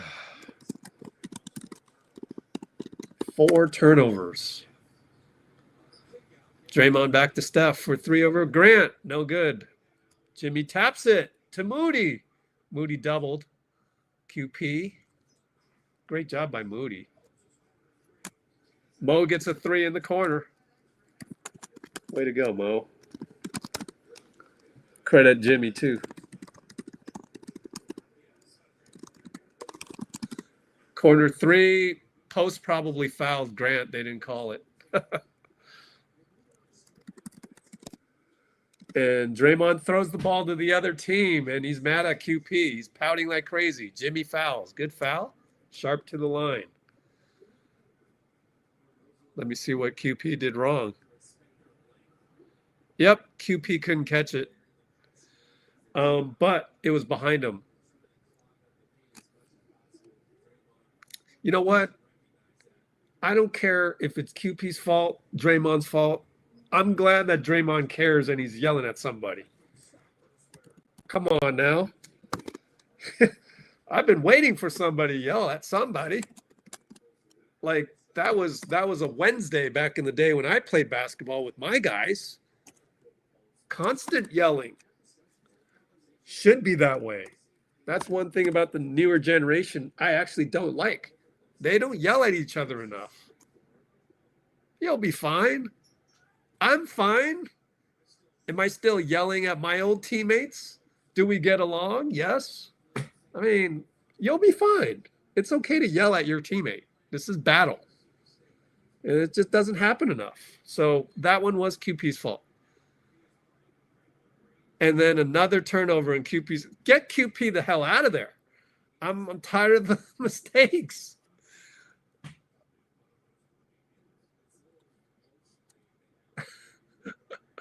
QP says my bad. Oh well. Don't need to yell at him anymore at that point. QP gets a steal, absolved. Oh man. Steph for 3, got it. I hope that means more threes by Steph, because I don't want him to get too overconfident against the Blazers and take them lightly. 3 ball, Sharpe right back.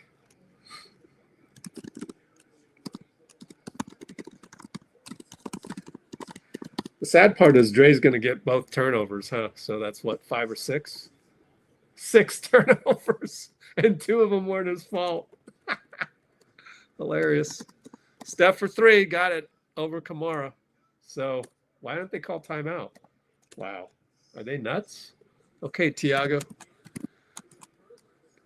You would call timeout if that was Oscar Schmidt. You like that one? You like that one? Oh, Quinten post nearly injured Shadon Sharpe on the dive. Thankfully, nobody got injured.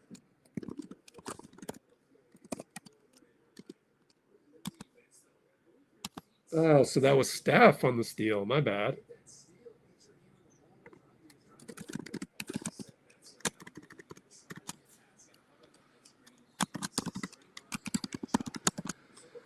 Well, see, that's why I went live and I suggested Miles Turner, because then you're not going to get those mistakes. You're going to get all the good parts of QP without the bad parts, theoretically. But that's another, we already talked about that for 2 hours.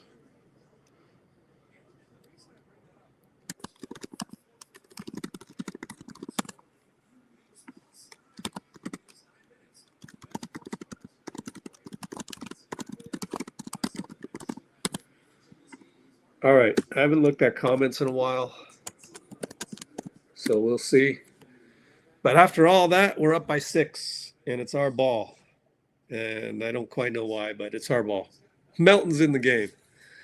I went on a lot of tangents right there.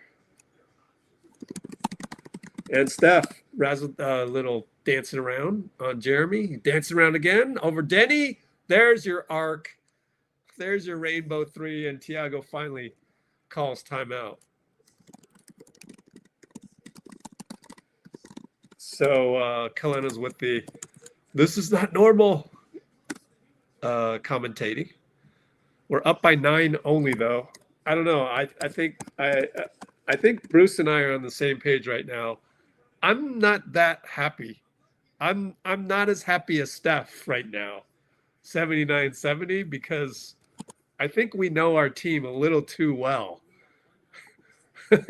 So I would love this to become a blowout, but how many times have we not seen this become a blowout, So even though Steph is super happy right now,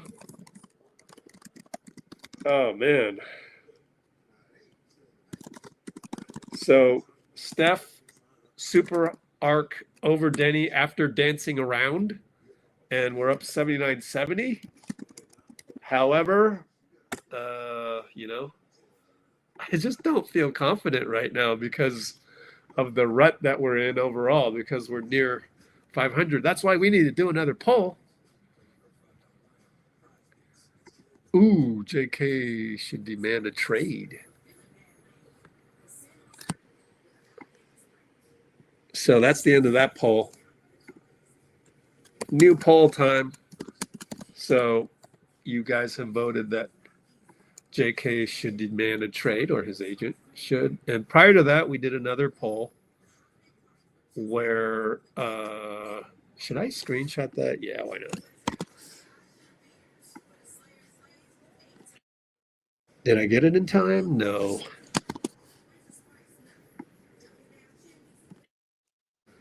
And the previous poll was, how would you grade Steph? Was a B. Obviously, it's an A now, or A minus. And how confident are you of the Warriors winning this game after Steph just put us up 79-70. Let's go 8 to 10, 6 to 7, sort of.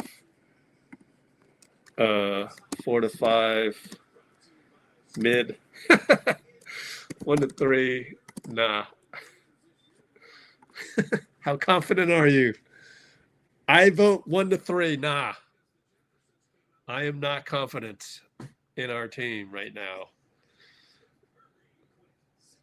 All it takes is a couple careless turnovers, and we can hand them right back. Oh, yeah, the I'm back game, yeah. I'm totally behind on your comments, sorry. Way behind. We're in zone. Kick it. Deni, please no. Ah, Deni. He's too good now, man. Deni's the freaking franchise. Man.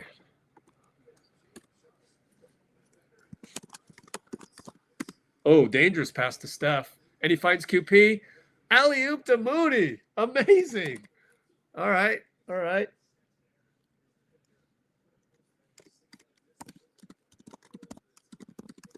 Three ball Sharpe. Oh, man. Nails it. Wow. Shade on Sharpe. What? He could do that? And Draymond got fouled. Oh, technical.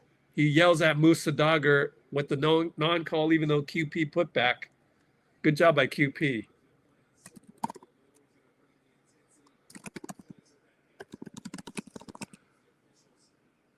You know, I don't think that's enough for a foul. But MOUSA Dagher, he's the type of guy that is doesn't understand. Like, this is a Wednesday in the Oakland League I used to run. Turning around and yelling at the ref, that's a Wednesday. Come on, MOUSA Dagher. Have some balls. Grow some balls. Decky voice, MOUSA Dagher. That's why I don't like some of these guys. I knew it right coming into the game. You can just tell which guys are liable to give Draymond a technical, and that's not Mitchell Ervin, the lead ref. Down the lane and trickles out. Good job by Draymond. Oh, look at the KERR today by Draymond. Cissoko missed that one. And Steph gets fouled in transition. Look at Draymond. Can't he do this all the time, please? I know it's a mental adjustment. It's called impotence, as I said before.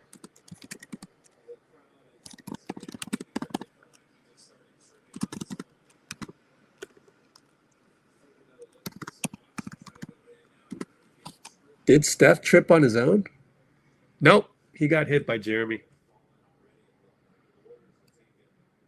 Kalena, no, his Jeremy running back. He clipped Jeremy's shin. Draymond turnover, 3-on-1. Jeremy Grant dunk. 7 turnovers.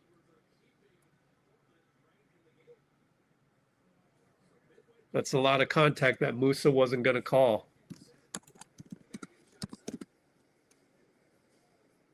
We're up by 4. It's a timeout, 6:06.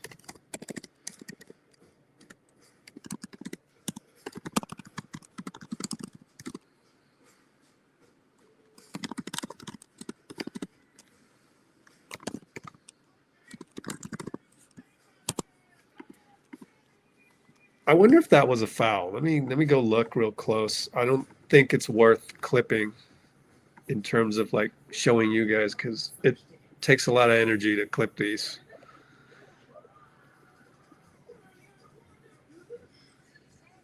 Yep, definitely a foul. Definitely a foul. MOUSA Dagher. Trash ref. Absolutely trash. Reached in, clearly a foul. Very clearly a foul. This is why I don't like these refs that Adam gets, that they can't handle a guy like Draymond.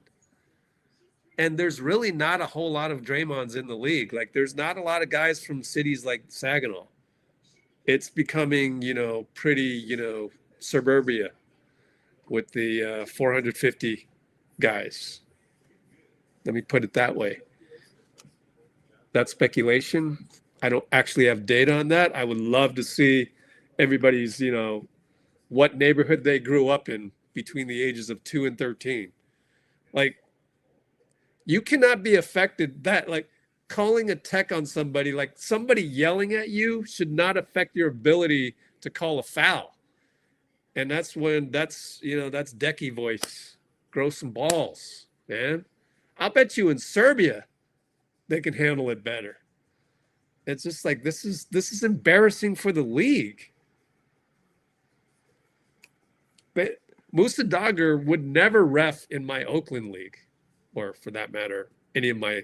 I had Oakland, San Francisco inner city, by Visitation Valley, and Sunnydale, if you know that area. One of my scorekeepers got shot and killed outside his house right there. It was a crappy moment. And it scares me because I used to drop him off in the same ghetto where he got shot. And like, you're just getting yelled at. That's it. There's worse things in life. There's Draymond going in on JT Orr. It's not going to change, though, because MOUSA Dagher is MOUSA Dagher.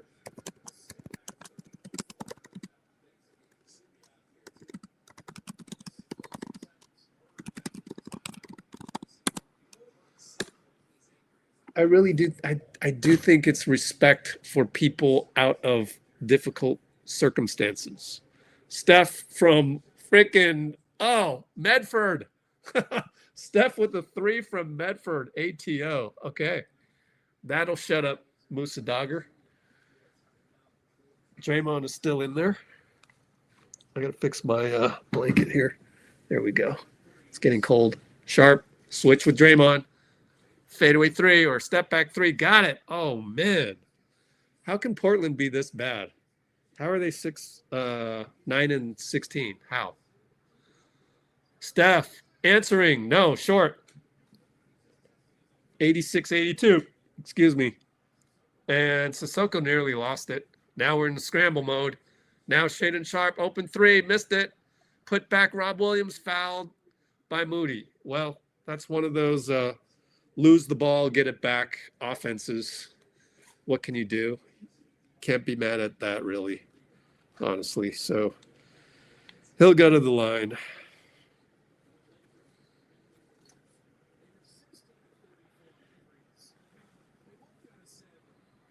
There we go. I got my blankie back.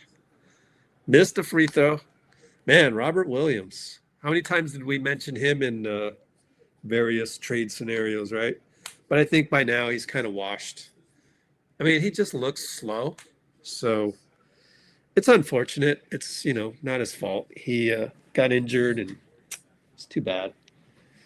We should have the same grace for James Wiseman as we do Rob Williams, though.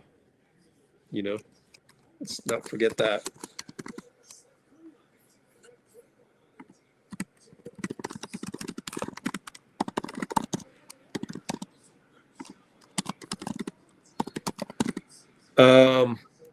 Pick and roll. Oh, Jimmy trample Cissoko.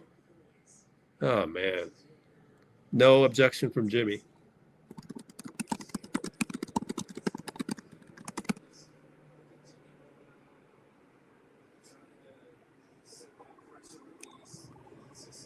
Yep, Cissoko got under the skin there, and that's part of his game, honestly. Jeremy Grant, look at Steph stay in front, and Steph takes a charge. Hey, I've said this before. Steph needs some votes, man. All defense, he deserves it this year. What do we got? 4:54 left. Way to go, Steph.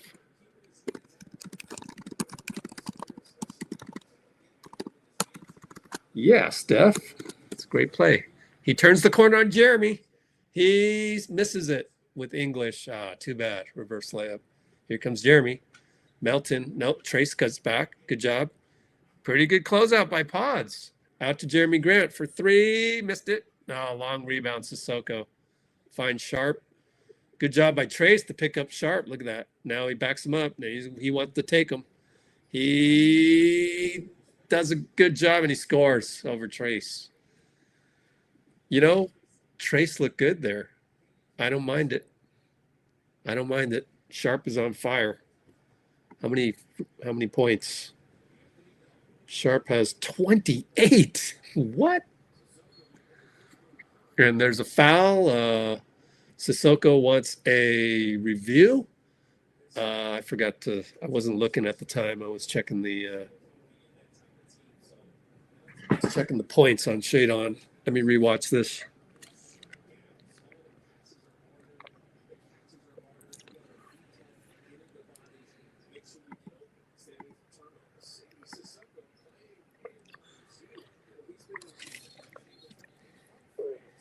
Okay. Sissoko's causing some havoc. He just caused another offensive foul. Steve is asking for the iPad. Let me see what happened. I'm going to rewatch this. We're taking a while to enter the ball, so let me see. Come on now. Oh, Trayce. Well,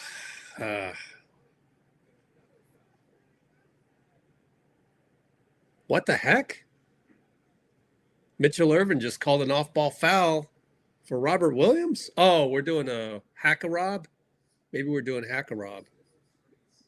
Nah, can't be doing that this early. Well, Trayce pushed out on Sissoko. Sissoko's very handsy. So that's what happened last possession as that we looked at that on the TV.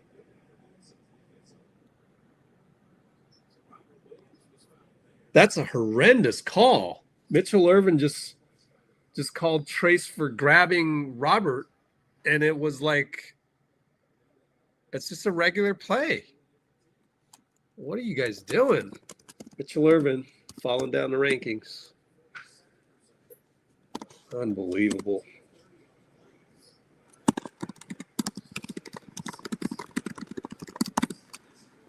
Yeah, we're down by 1.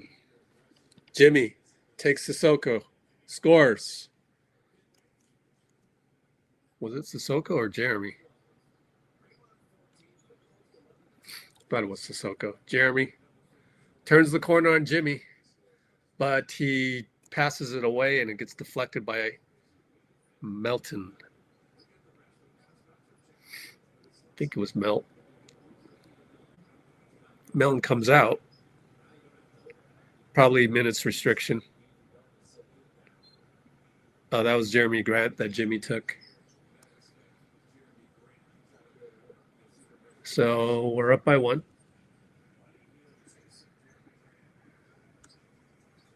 And Jeremy against Buddy. And he'll take him. He'll elbow fade. No good. Tip out. Nope. Shade On got it. And he's flying. And 1. How are you compounding the problem, Pat? Oh, man. You can't come in and do an and 1. Let me watch Pat on this one. See if it's really his fault.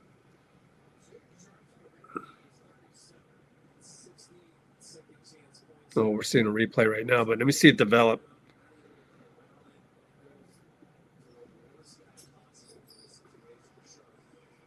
Yeah, just you can't go in there and then the guy leaps over you and you put your arms in there. So pick and roll, Jimmy Podz out to Pat, extra pass, Podz turns corner, draws 3, finds Buddy, 3-ball good. That's why Podz. That's why Steve keeps going back to Podz. So now he's doing good Podz stuff. So good play, 91-90 Warriors. Sissoko over Buddy. Nope. Passed it to Rob, passed it to Jeremy. 3-ball no good. Close out by Jimmy. Out of bounds.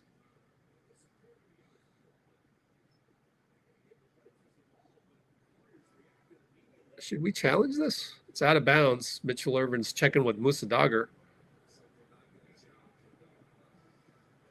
Oh, that is off Buddy. Come on, Buddy. You can never trust Buddy. Don't trust Buddy. Never.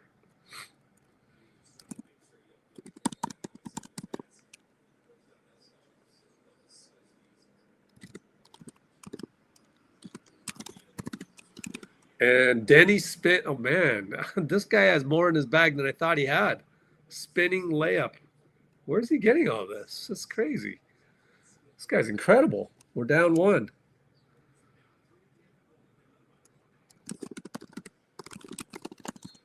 And there's a whistle off the ball. Thank you for calling it both ways, JT Orr. Holding on Rob Williams. Defensive 3 seconds. Defensive 3 seconds. Never mind. That's just a mistake by Rob Williams. That's not a makeup call at all, which makes sense because it's not Mitchell Ervin calling it. Jimmy's got to make this. Hits it. So we're tied up. Yep, Rob never actually stepped outside. He thought he did, but not good enough. You got to get both feet out. Trayce on the inbound. Jimmy's going to post up. Yeah, I like this against Cissoko. Oh, they call it on Jimmy. MOUSA Dagher loves it. Wow. MOUSA Dagher. Let's see. Let me see the replay, NBC. You're kidding me. Jimmy's pointed up, by the way. We're not going to replay this, okay?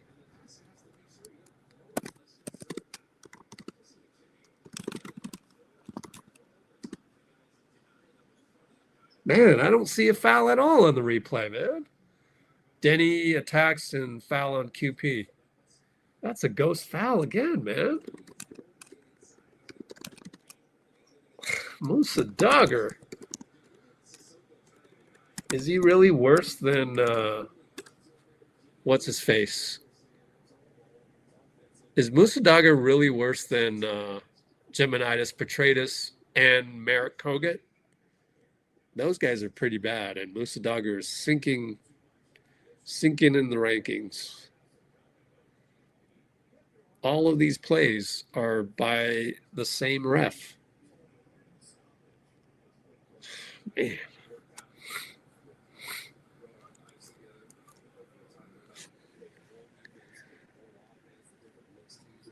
QP comes out. Well, he's got 4 fouls. We're super small right now.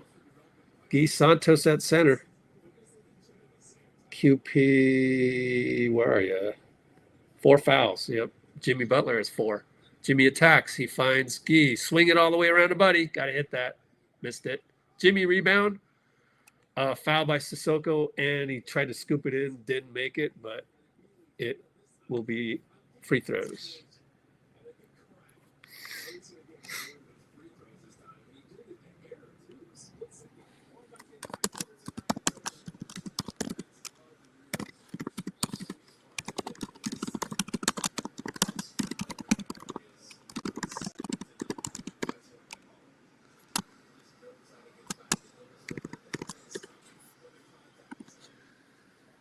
Every time, oh, Jimmy missed the free throw. Every time QP makes a youngster mistake, it's going to make me want Miles Turner instead. But actually, I want Giannis.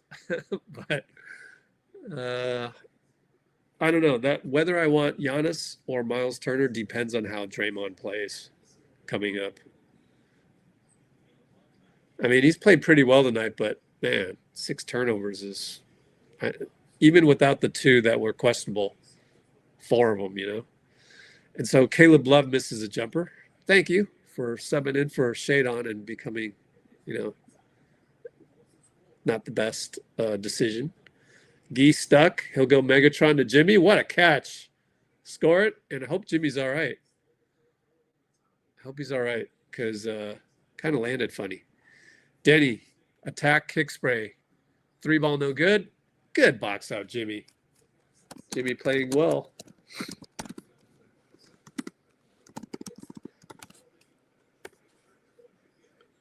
Jimmy works up top.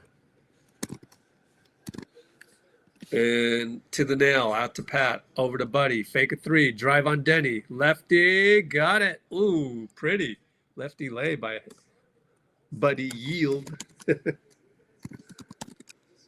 40 seconds left.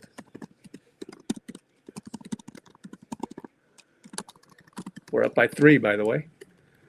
Love gets by us. Who did he beat? Pat? Oh man! One more time. The lack of Point of attack. Pat's going to attack, and Sissoko's on him 94 feet, so it kicks it back out.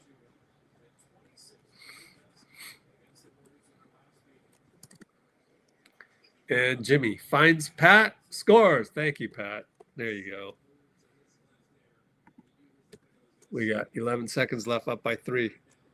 Wow, so it was Guy that got burnt, that last one. Deni misses the scoop, amazingly. Another great drive. Wanted a foul, I guess. Nope, he's not complaining.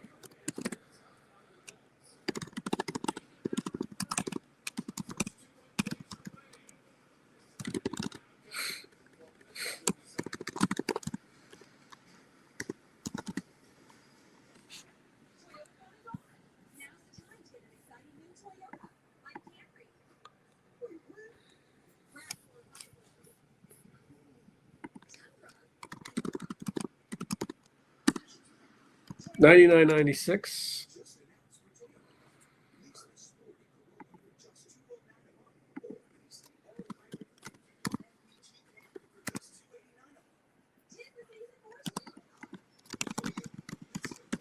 End of Q3.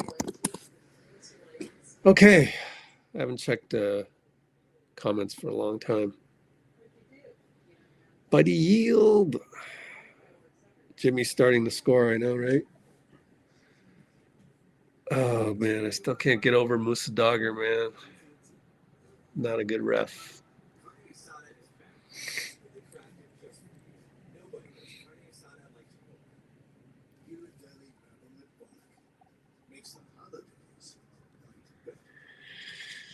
Yeah, Sharpe was playing like SGA for a while.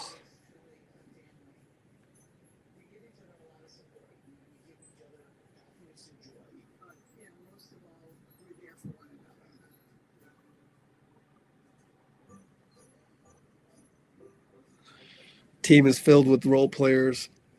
And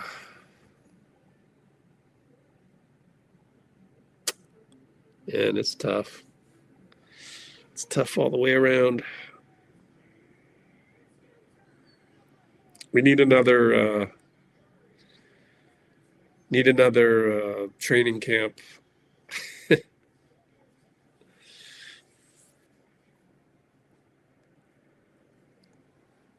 Oh.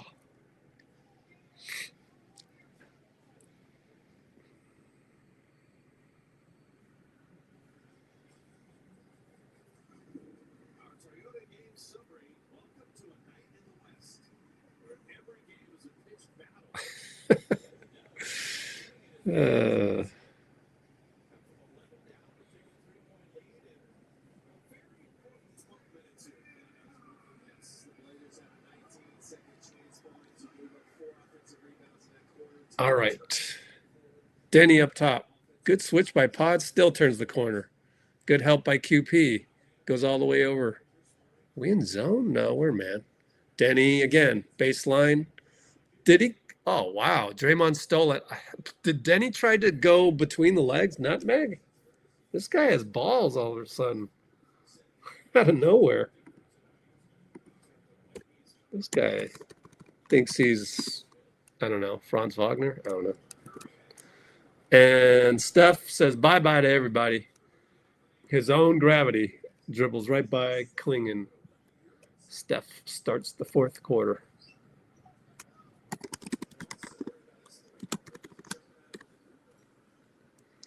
Up top, Caleb Love. Podz. Now switch to Buddy.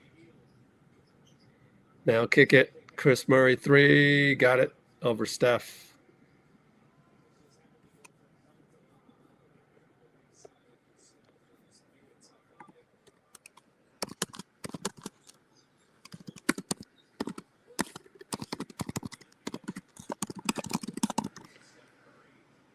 Steph drives and gets fouled.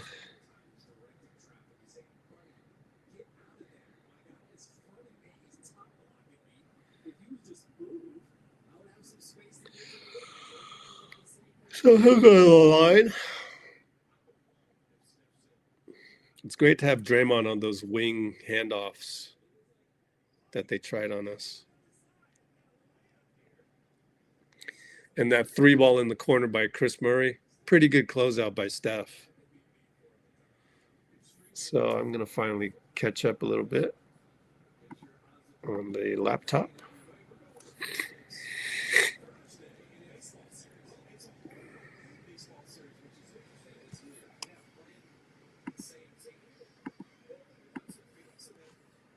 All right. We're now up by 4. 10:40 to go. Deni and Buddy. And it's Jeremy and Draymond.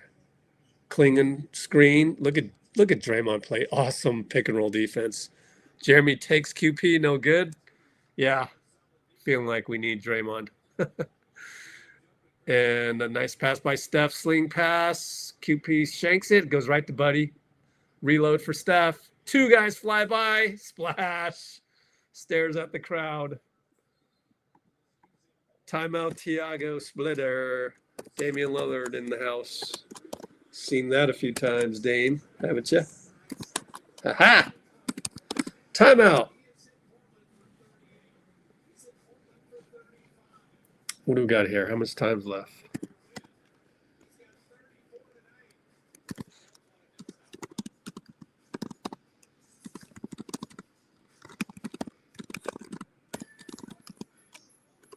Reload, 2 guys fly by, timeout.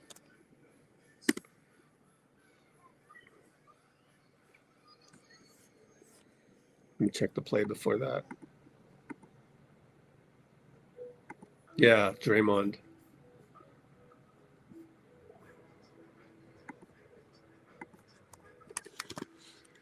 That was incredible pick and roll defense.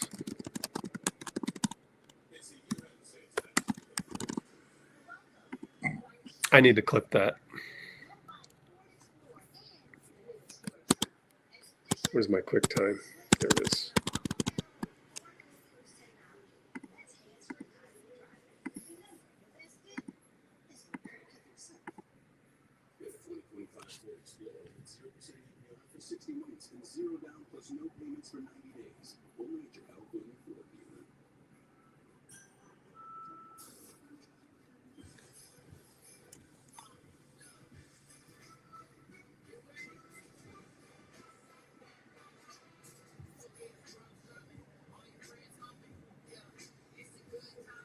By the way, Steph broke Chris Murray's ankles to the point where Chris Murray was limping. I mean, I don't mean to laugh at a guy that's limping, but wow. That's, you've really broken a guy's ankles when that guy comes up limping.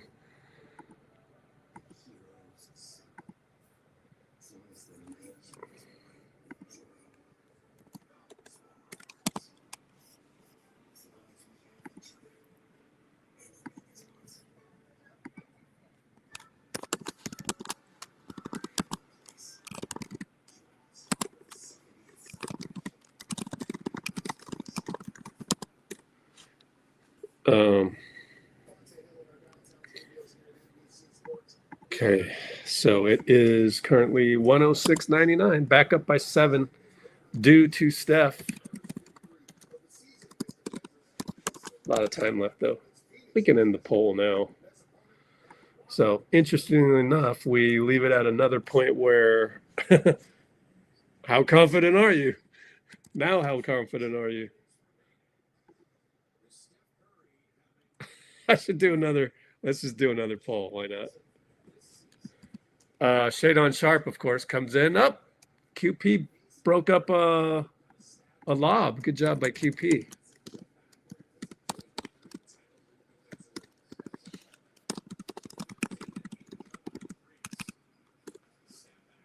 Steph for 3 again. Step back good. Oh, man. He's crazy, dude. Crazy.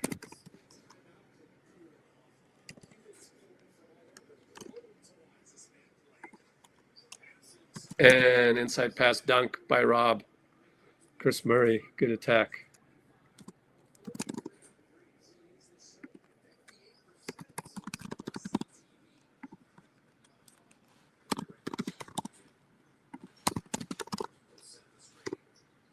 There we go. Do another one. QP jumper or push shot, no good.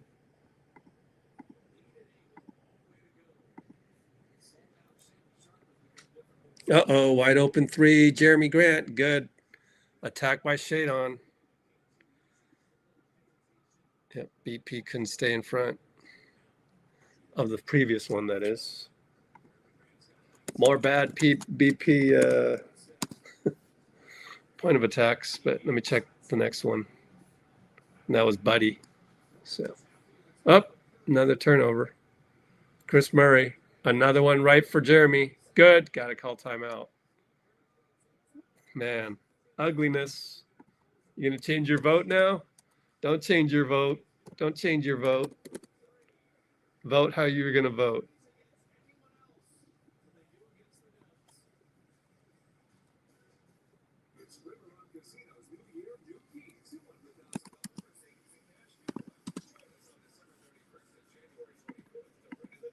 See what happened here on the transition.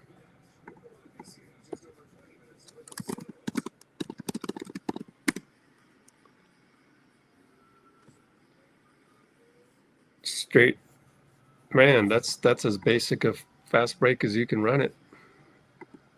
Look one more time.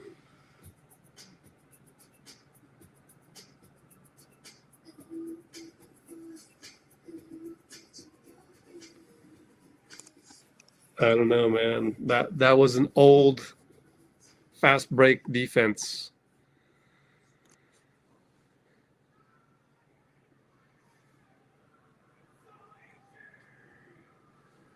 There's too much hanging the heads. There's a lot of hanging of the heads.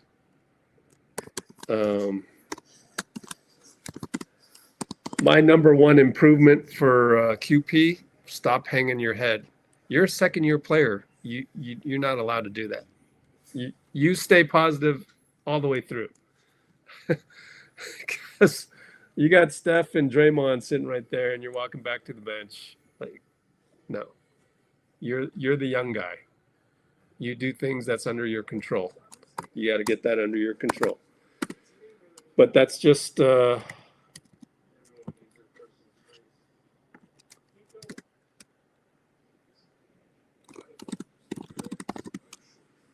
think you got to get rid of that lineup.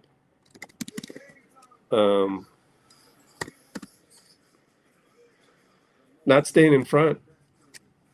They start to, it's like mixing the cement.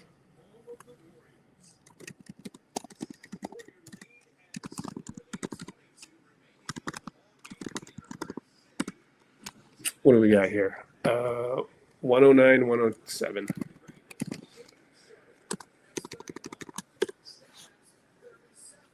So not good sequences for the Warriors there. We looked very old coming back. It wasn't Steph's fault, but he wasn't running around and just not getting the right guy. But they were so fast that it didn't really matter. So I kind of want to just credit the Blazers on that fast break and just call it a day on that one.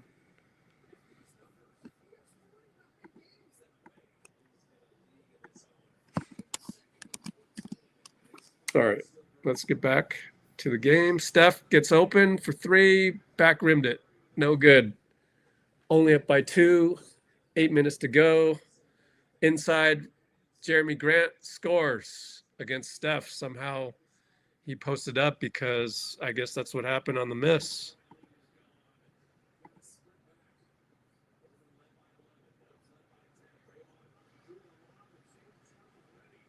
Draymond lob goes right to Sharpe. Another 3 for Jeremy. Same spot, missed it. Rebound Chris.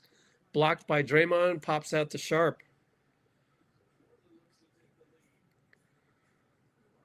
Man, some ugliness here. Sharpe, left side, bye-bye Jimmy. We have no point of attack. Nobody.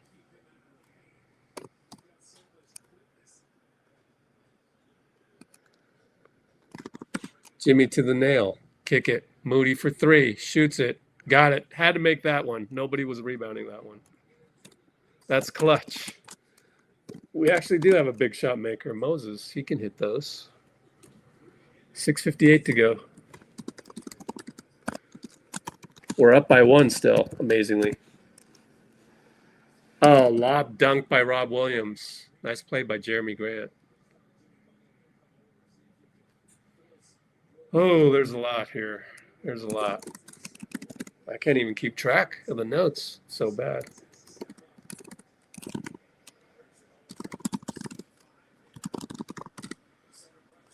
Three ball Steph, short. Cissoko attacks, kick it. Shade on over to Jeremy. We're on our heels again. Moses there to double. Nice job, but now Steph finally gets back as Shade on Sharpe held the ball too long. Fade away on BP, no good. Good job by BP on the defense. He attacks. He finds Steph for 3, and that's why he's in the game. So those sequences, anybody on Twitter wants to throw BP under the bus, well, there you go. Like, when he's good, he's damn good. He just has to play well.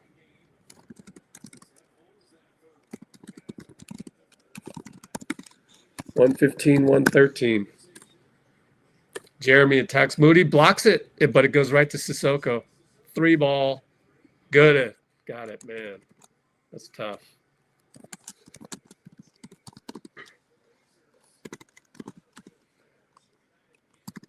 And foul Steph way outside Jeremy Grant.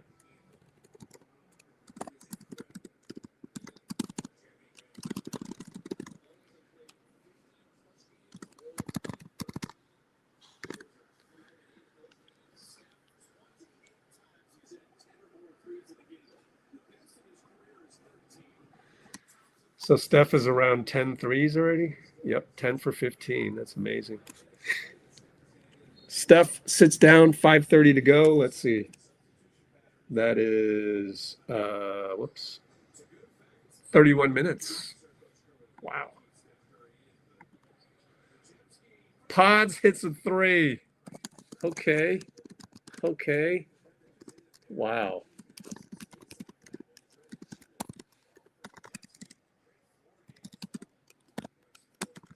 And dangerous pass. Ooh, saved by Rob Williams behind the back. 3 ball, no good. Cissoko. BP rebound. Wow, this is really good BP we're getting. Jimmy over to Trayce. Trayce scores and 1. Finally called someone, Cissoko. Incredibly, we're doing this with Steph on the bench. Pretty good, guys.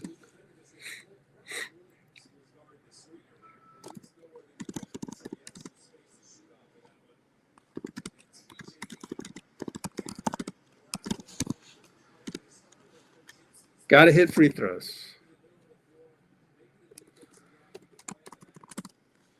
Come on, Trayce.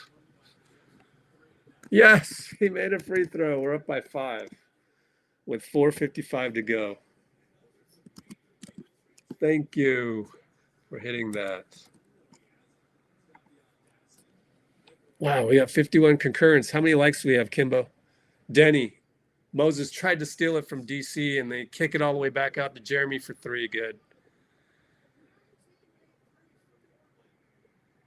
Wow, that's 19 made threes for Portland. That's crazy. Melton and Deni. We're up by 2, though. I can't be mad at that one. Man, pretty solid steal attempt by Moses. Jimmy calls Trayce for a screen. He goes the other way. Deni stays on. Jimmy. Fade away at the nail, missed it. Foul called. Deni says, review this. Uh-oh. I don't think Deni would lie. Unless the iPad says otherwise. Deni's yelling at his bench. Oh, I heard a whistle. Sounds like they're going to challenge this.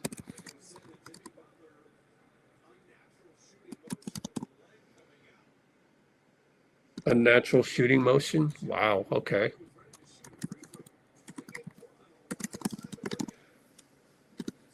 Fitz is saying they gave Portland a lot of time to look at it.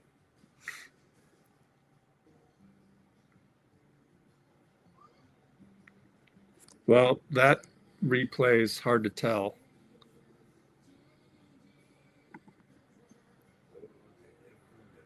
Draymond's going to yell at the refs for no reason. Like, that's not going to help anything. Got to know when to dial it back, man. Hard to do, though, when you're in the heat of the battle.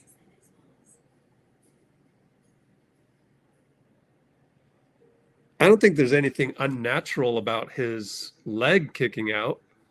Now, was he fouled or not?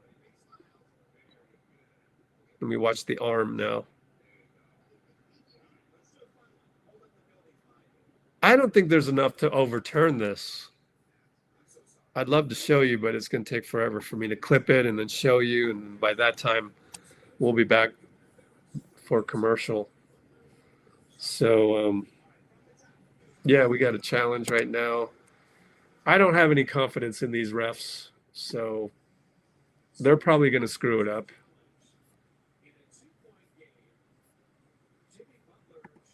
Looks like Ervin's still taking his time. Oh, here's a replay. That's not the right angle, NBC.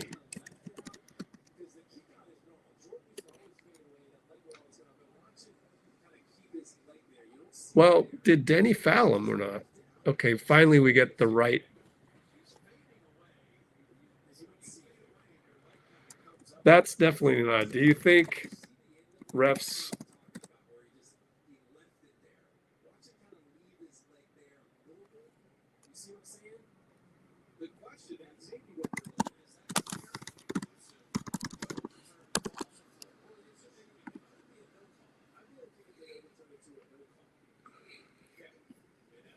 I think the refs will screw this up. In other words, they're going to rule a kick out when it's not clear at all. It's definitely not clear. Yep.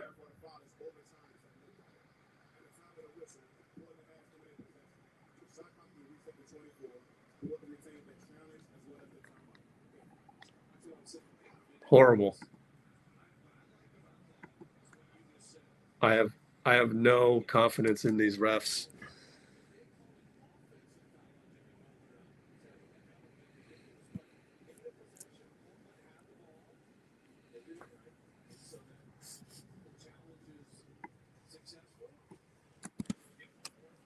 I don't agree. That's a normal kick out, and he got hit on the leg. End of the poll has not much confidence in the Warriors. Closing it out at the time. Donovan Clingan, well, we tried to trap up top, and it ended up with a tic-tac-toe dunk.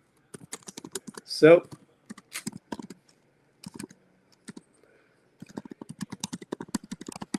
tie ball game. Working around to Steph. He's at the nail. Underestimated Clingan. Man. Only me and Bruce are on this chat knowing that Steph isn't taking this team seriously. I'm sorry, but that's really... Hope it changes. Looks like he's playing hard that one. Deni misses. Steph kept him in front. Good job by Steph.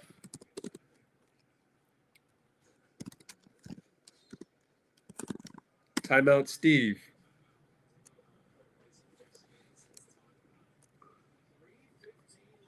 3:15 to go, tie ball game.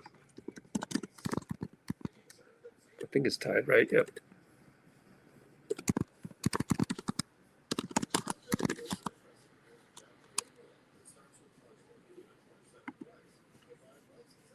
You got to have enough in the footage to overturn what you just called, and that was not enough. How can you guess what Jimmy was thinking? Like, the leg goes up when you fade away. It just goes up. It's like Adam Silver needs to go practice fadeaways. He needs to understand the science. Adam, I want you to do 100 fadeaways right now. Let me see him, Adam. Golly, that's the thing, is he would never do that. He doesn't care. He would never literally go into a gym and go, let me... That thing in the rule book that I just put in, let me see. No.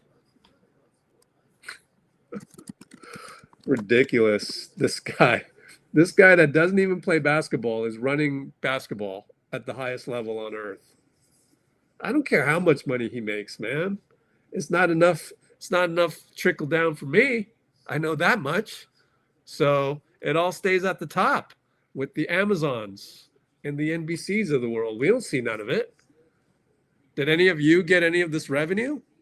I don't think so. Man, this is one of the worst commissioners ever. I said it. I don't care about the money. If you care about money, then you wouldn't say that. I don't care about money. Steph gets a 3 thanks to the action with Draymond.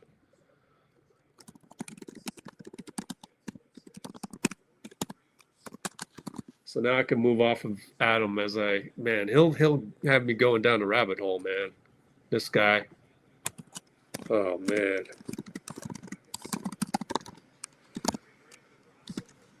Jeremy goes up to clingan. Good defense by Melton. Out of bounds on Draymond. Good defense. That's how you play defense. Physicality.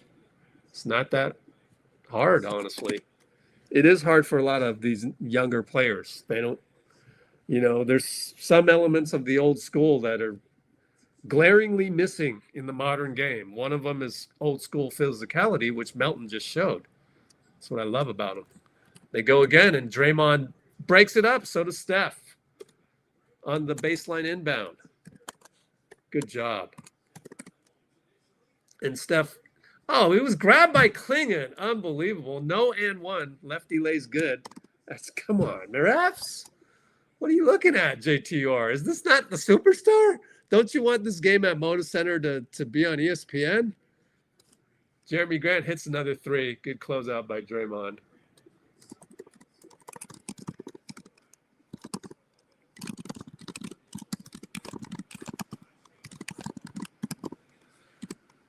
Steph double teamed over to Draymond. They leave him. Find Steph. And they're going to call a foul on Podz? Podz got trampled. Well, all right. Camara is also on the ground. Just call it, Steve.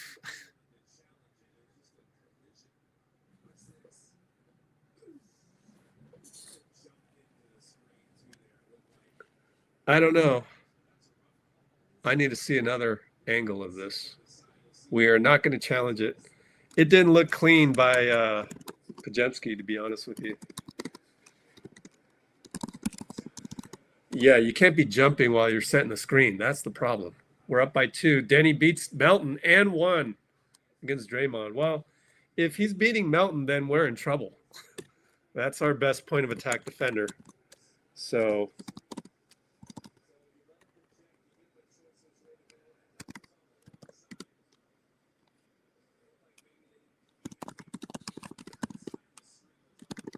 yep, Kalena's saying they didn't communicate, and that's absolutely what happened there. Just little rust.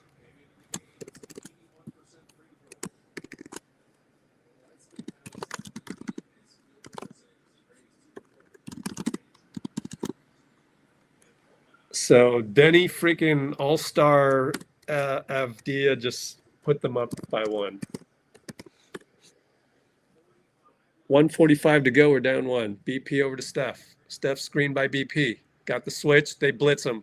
He goes to Jimmy up top. Jimmy goes to the nail. He attacks. He goes to Melton for 3 in the corner. Missed it. Draymond, nothing there. He knocked it away.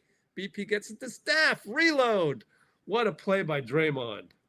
Draymond and BP helped them out. What is that, 11 threes? 1:22 to go. What a play, man. What a play.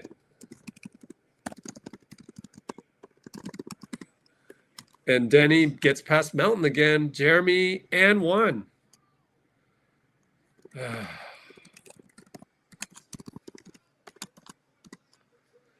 I can't believe Melton's getting burnt like this. Well, Jimmy's there to help. And then, well, it's always the point of attack.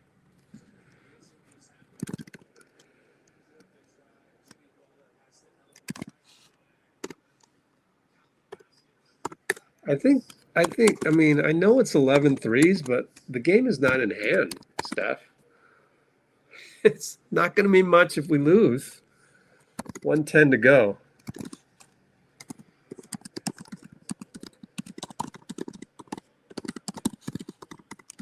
Down by 1. 1 minute to go. Steph dancing, shoots over 2 guys. Hero ball, missed the 3.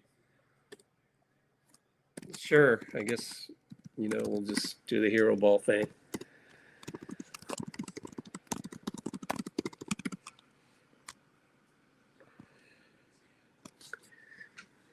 And Shadon beats Jimmy, and Steph knocks it away. Another all defensive vote for Steph right there. He deserves it. And he beats Camara. Missed the layup. Jimmy tap. And we got 1 second differential. Double Deni. Foul on Draymond.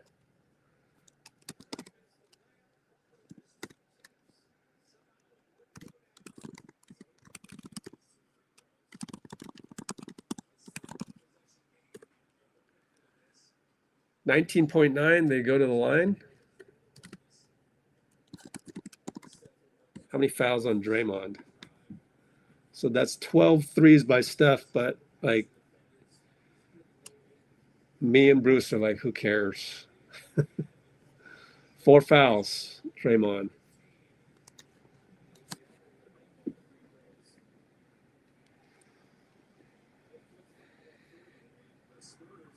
Well, after tonight, my flip-flop between if you can't get Giannis, trade for X has now switched back to Trey Murphy because the point of attack was atrocious tonight. It's just atrocious.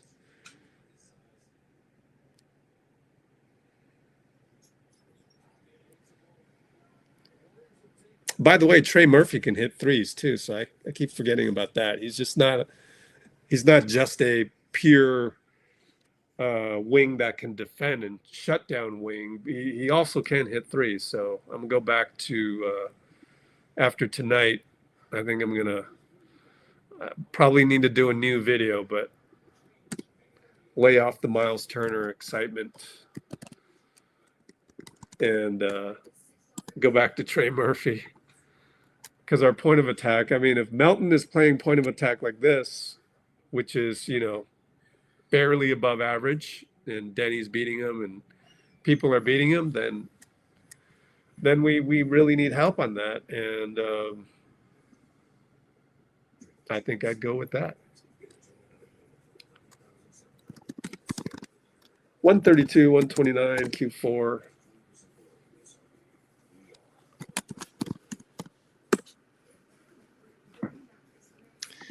Should I be hoping that we lose so that Steve will play JK at this point? Bruce is probably like, nah, they're not. They're just not going to play him, period.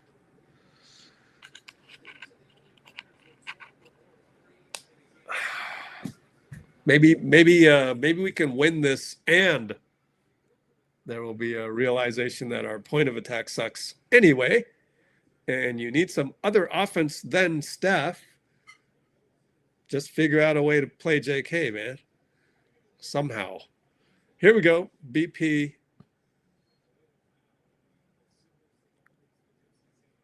Gets to Draymond.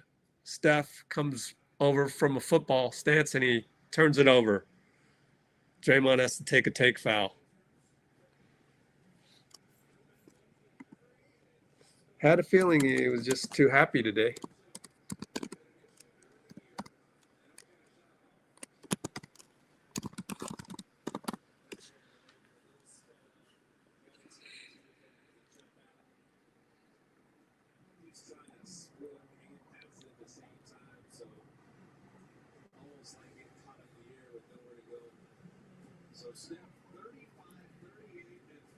Yep, they're going to review for a take foul, and it's going to be a take foul. The way things are going. So I believe that's 2 and the ball.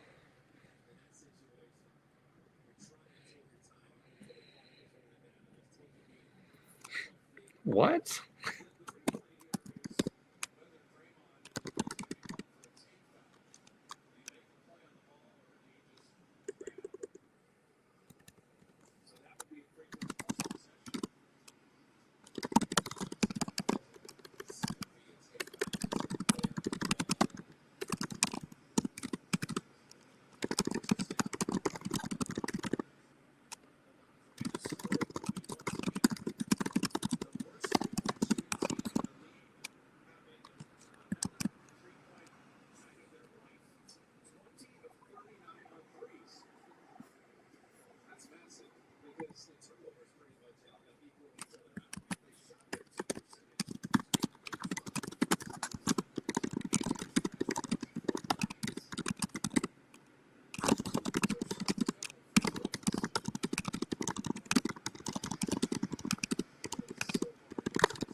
We got an unhinged guy.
I mean, you're worried about me saying that Steph is your boy. You're the one who drew your sword.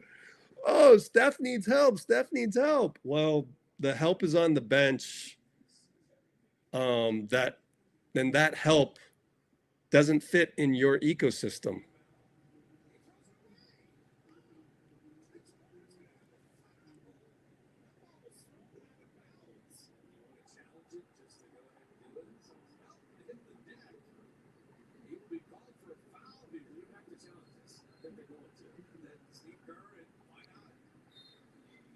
Well, what happened here was they're saying Melt pulled down Robert Williams, I think it was, and Camara threw the ball in and it went straight, or maybe it was Jeremy Grant or Sissoko, and he threw the ball to Jeremy Grant, and it just went all the way out of bounds.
Waiting for you,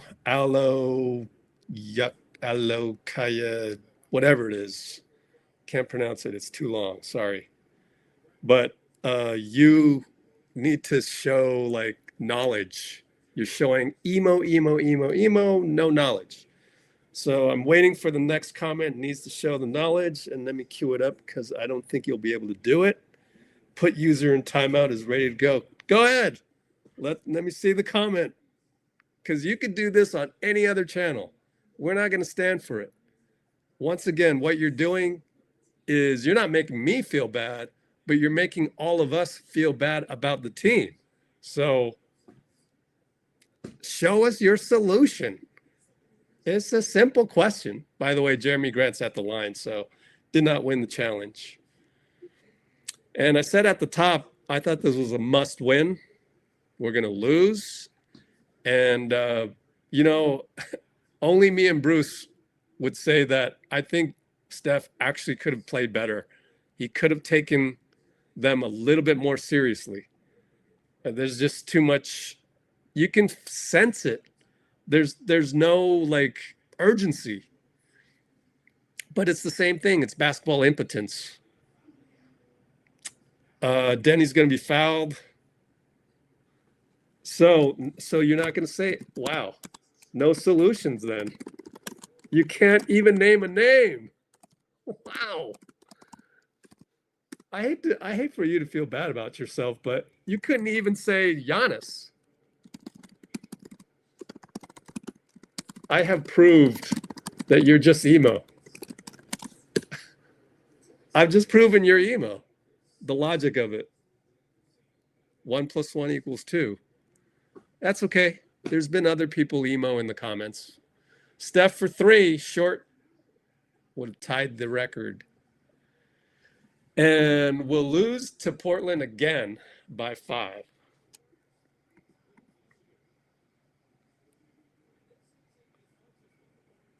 How do we assess Draymond? I would say rusty.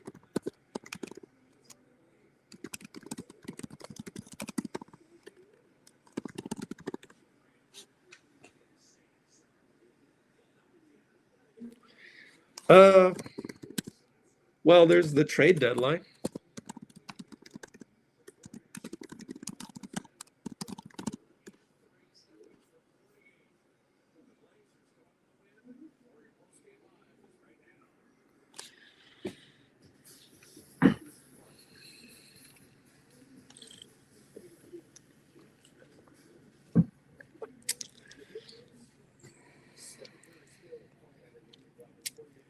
Yeah, it's okay if you don't want to say anything. It's okay. You just got to try not to,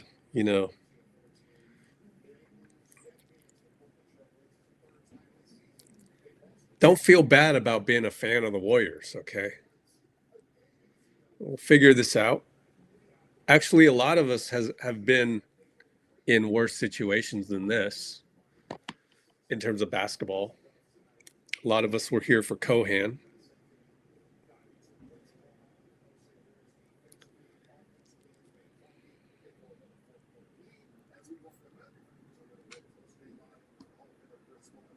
There you go. All right. You've absolved yourself. I'm glad we are on the same page now. You made a solution.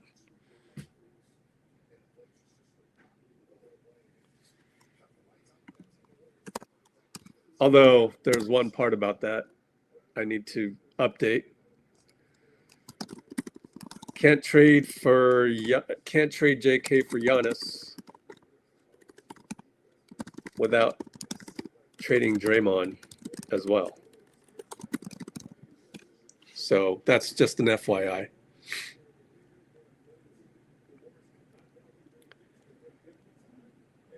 Yep. Certainly it's frustrating, painful. Man, does anybody else feel like me and Bruce, I just kind of knew we weren't going to take them that seriously. And I just don't feel like the urgency's there yet, even after that. It just, honestly, for me, too much celebrating after all those threes. 13 threes or 12 isn't going to matter if you lose the game.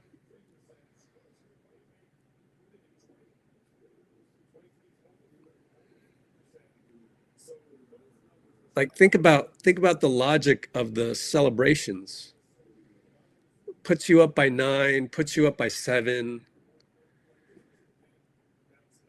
Yeah, but me, I know it's just not just me. I know somebody else out there feels it, probably Bruce.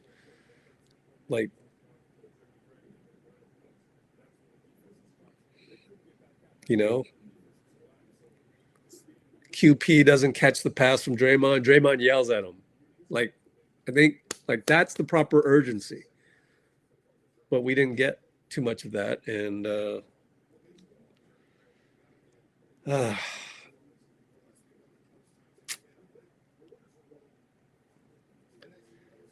well, it's not January 15th yet. And I think we've lost in several ways where, okay, Steve Kerr is out of excuses.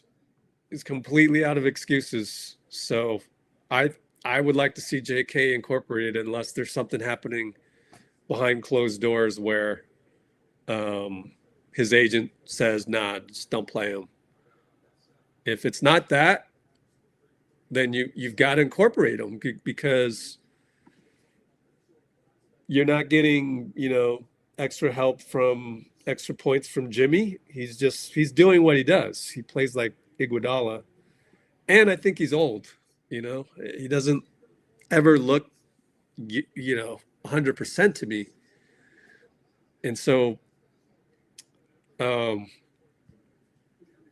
think all of those should lead to some incorporation of JK, but maybe there's only, unfortunately, Anthony Slater and Tim Kawakami are not there, and a lot of reporters aren't there, so it's just Nick Friedel and Sam Gordon. So I don't know that there'll be any tough questions tonight, and not enough reporters to, especially with Slater. Slater's one guy that likes to, that can ask the questions of the game plan questions without it sounding too offensive. So I think we're at a point where you got to just try any damn thing. You got a guy on the bench that can score the ball under certain circumstances. Just score let's get him in there. So, but it kind of took this game for it to burn down to the nub, and yeah, I think now that I've seen what I've seen, and we're taking a 1 game sample of Melton's not full strength because he is 18 minutes, he's not full strength yet. Draymond is not full strength yet. He's looked a little rusty with the 6 turnovers, of which, really 4 of them he's responsible for. And I think it's 8 turnovers. So 6 he's responsible for. Yeah. 8 turnovers is way too much, even if it was 6. So, because I know 2 of them were not his fault. One was to QP, and there was another one that wasn't. I forget who it was. Maybe it was Buddy. So, yeah. KERR has to try JK now, right? So, I don't know. All right. Seth is injured actually tonight. So, but I mean, that sounds more like Seth is like, Seth isn't going to move the needle that much.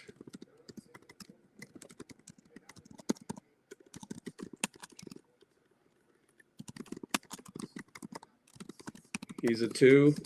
So I know I need to do some, basketball 101 stuff here too.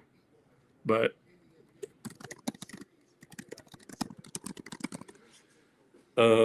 Seth is not the answer to it,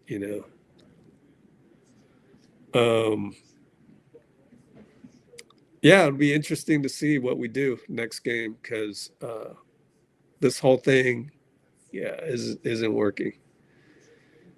Bruce says Will's point of attack is, it is. Although lately it hasn't been as good, but yeah.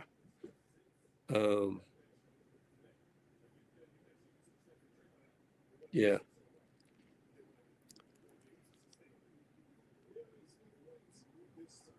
Yeah, I might, based on the point of attack problem tonight, yeah. Will for Moody. Okay. I'm cool with that. I'd rather have JK incorporated with the second team somehow, but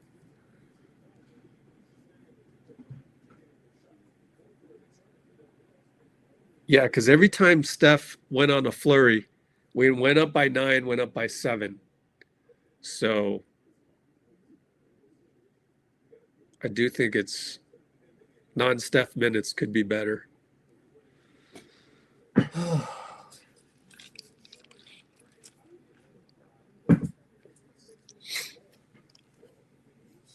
Let's not use those words. So I got to delete that.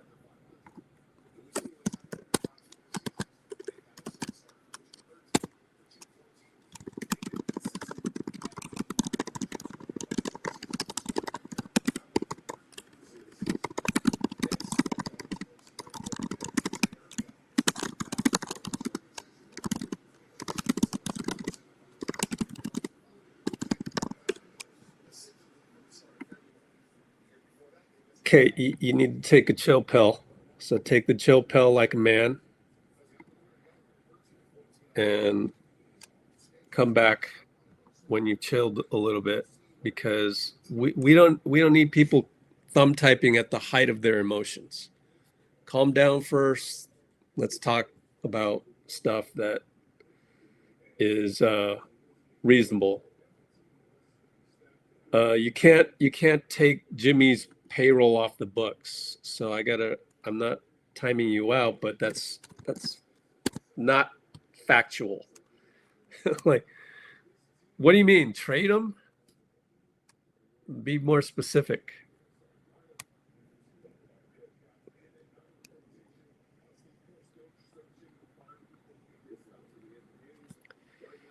Well, I gotta, don't take it personal. It's not a timeout, but like, can we just not throw anybody under the bus, or at least try really hard?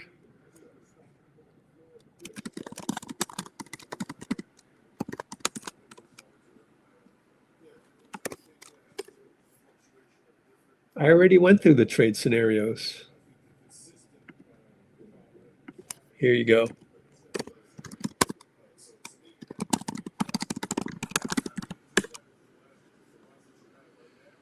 And I did a live. There's more too. Then I did this one.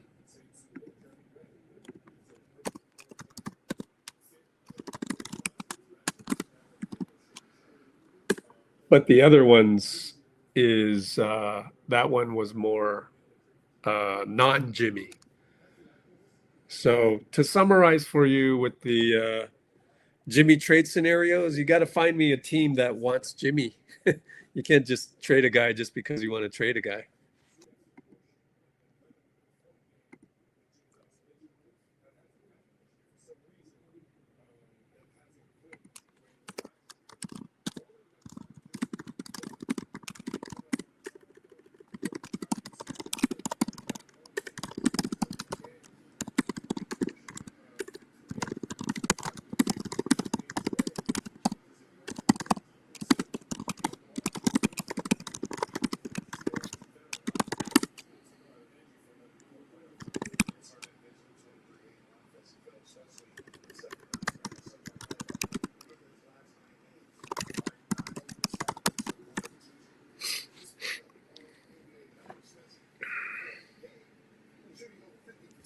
Yeah, Suns are playing well.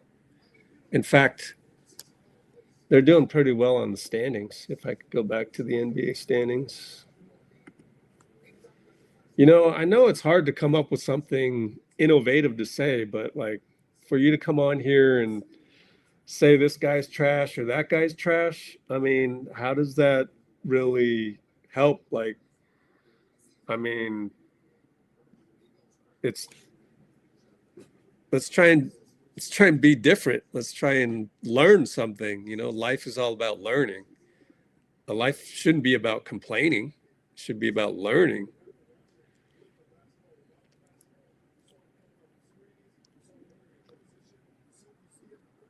Didn't BP play pretty well tonight? I thought he played pretty well, actually.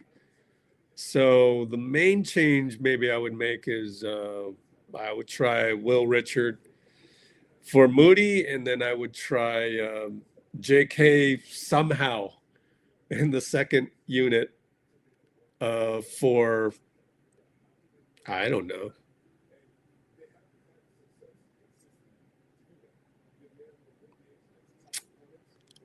Be the first sub for Jimmy or Draymond.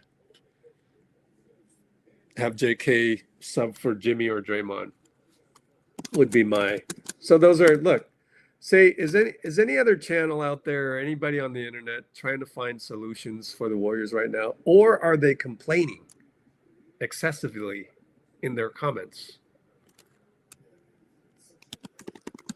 Bruce says, play Will in Moody spot. Potential solutions. I'm putting those in the notes, which I guess I'll just do a post-game takes rather than a recap. It's tough to do a recap when we lose, right? Should I do a recap whenever we lose? Let's put that in the poll. Should I do an honest recap for games that we lose?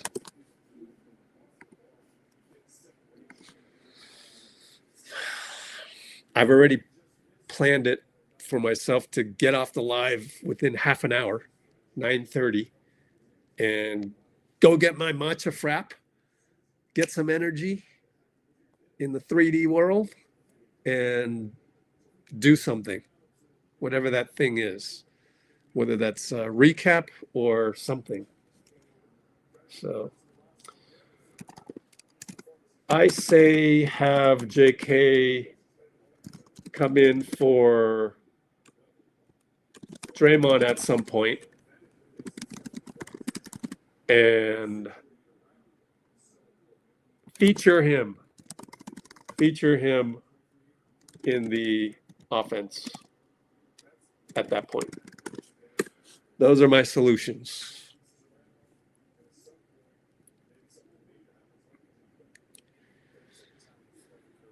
Ooh, fish masala.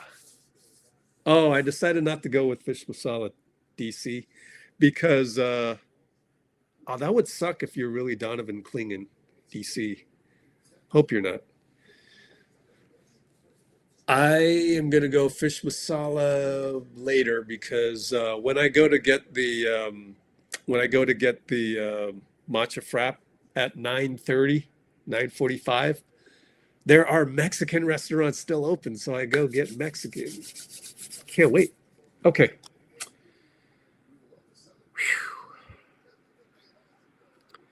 Okay, this is a good point, Bruce. We talked about it at the live this morning with Dean. I said, I just don't think there's any other way around it. I think it's just part of coaching when you try and find a lineup and then you keep trying to find a lineup that is clicking. So I'll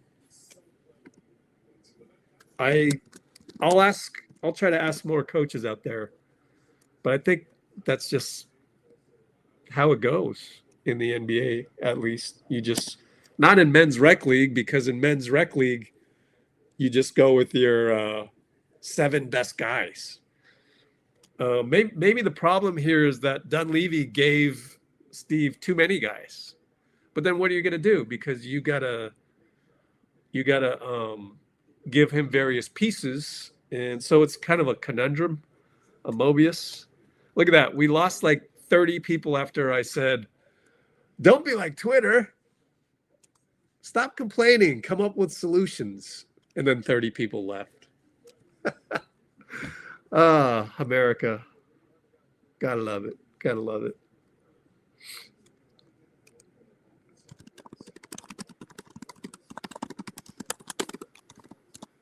Mobius. Dunleavy gave Steve too many players to choose from, but that's what he had to do. So try and get me out of that loop. How do you get out of that loop? Because most teams, like, I'm sure you can just take an example out there. OKC. Let's go look at OKC. They don't have this many great players, right? So they just go with the top 8 players. Here we go. BK Ref. Lou Dort. That's easy to spell. Go to OKC. Go look at their latest box score. against the Spurs, and then they went. We can even look at San Antonio. So normally you have, oh, they're pretty deep actually. They go 9. No. But Steve has like 15 deep or 14 today. What 13? Because of Al and Seth Curry are out. 15 minus 2, 13 guys to choose from. So, right?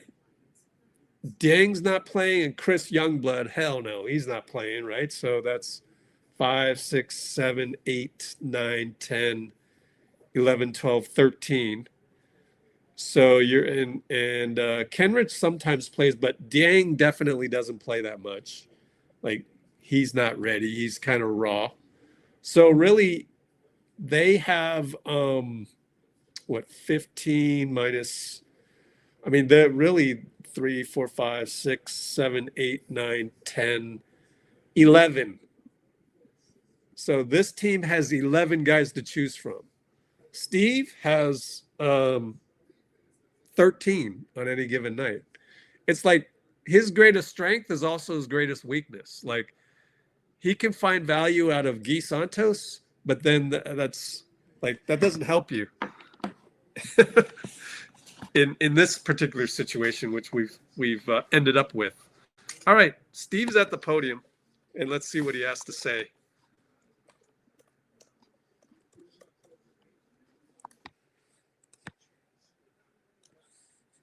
All right, let's see, tv.youtube.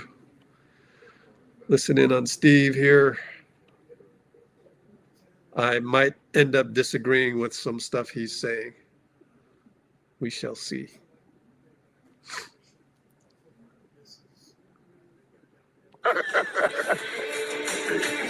Yeah, I mean, they're all tough. But when you make 24 threes, Steph makes 12 of them, you should win the game. And obviously, couldn't stop them. They made 20 threes themselves. And I mean, it was a great game. It was a wild game. And we're just not closing games. I think we're 5-9 now in clutch games. We're not closing close games down the stretch, and we've got to find a way to do that. What went wrong defensively there after you guys go up, I think really in the fourth Yeah, quarter? we went up 10, and then I think they scored 10 straight or 8 straight. And it felt like we weren't getting back in transition off of our misses, and they got downhill. This team has a lot of guys who can attack, and they draw help, and they, those 2 threes from Jeremy Grant were big shots, and they flipped the game back in their direction. Draymond had 8 turnovers. He had some other really solid stat lines, but what did you think of his game overall? Well, his energy is amazing for us, and he plays so hard, and he's just got to find a way to walk that line. I mean, he's an incredible player, and we'd be big trouble without him. But he's got to have 3 turnovers instead of 8. It just is what it is. And a lot of them he was just in a rush. He's got to just find a way to slow down a little bit, keep the game under control, because that obviously impacts our defense. We gave up 24 points off turnovers. And so we got to find a way to connect the game. That's my job. I'm not doing my job well this year. We're 13-14. We have enough talent to be much better. We're losing all these close games. So I got to find a way to help these guys. You mentioned the close game part a couple times. In your experience, is that more execution, or is that a mindset that a team has? They go hand in hand. If you execute well, you're disciplined. That's the mindset that you need to have, and you gain confidence from that. And we haven't built that late game execution / confidence to this point. Is this starting lineup the one that started tonight? Is this a group you're going to give some runway to? I have no idea. I mean, honestly, it's we've had so many guys in and out of the lineup. We'll see if we can, stay healthy. Then maybe this is the way we go. But we would like to build some consistency. We just haven't been able to this point. As far as Jimmy goes, what are you seeing from him right now? Well, yeah, I got to find a way to get him more into the groove of the game. 11 shots. I mean, I don't know. I don't really consider, Jimmy's game to be dependent on how many shots he gets, but we do need his scoring. We do need his playmaking. I thought we did a better job last year of putting in position to attack and create shots for people. And we need to get back to that type of control of the game where, we're going to him in the half court, especially when Steph's out, going to him in the half court, taking care of the ball, turning the other team over, controlling the game. And we're not there. We've had a few moments during the season, but we're not able to consistently put the ball in Jimmy's hands and let him control games like we did at the end of last year. Well, what are you seeing with regards to that? Like, why not? Well, I think we're a little bit more in our random flow, and I think we need to be more particular with getting to some sets where we know we can get him the ball. And there have been times over the last week where, I think the Minnesota game, he went like 4 straight possessions without touching the ball when Steph was not on the floor. And that's on me. It's also on our players to understand. I mean, I can't call a play every time, nor do I want to. And so we have to find a way in collaboration as a staff, players, to make sure we're playing through Jimmy and getting the game under control. I mean, you saw it tonight. It was just a track meet, and that team is way more athletic than we are. And they've beaten us all 3 times because we have not been able to control them in penetration and turnovers and all that stuff. So we got to find a way to get the game under control. We were talking about hard. Okay.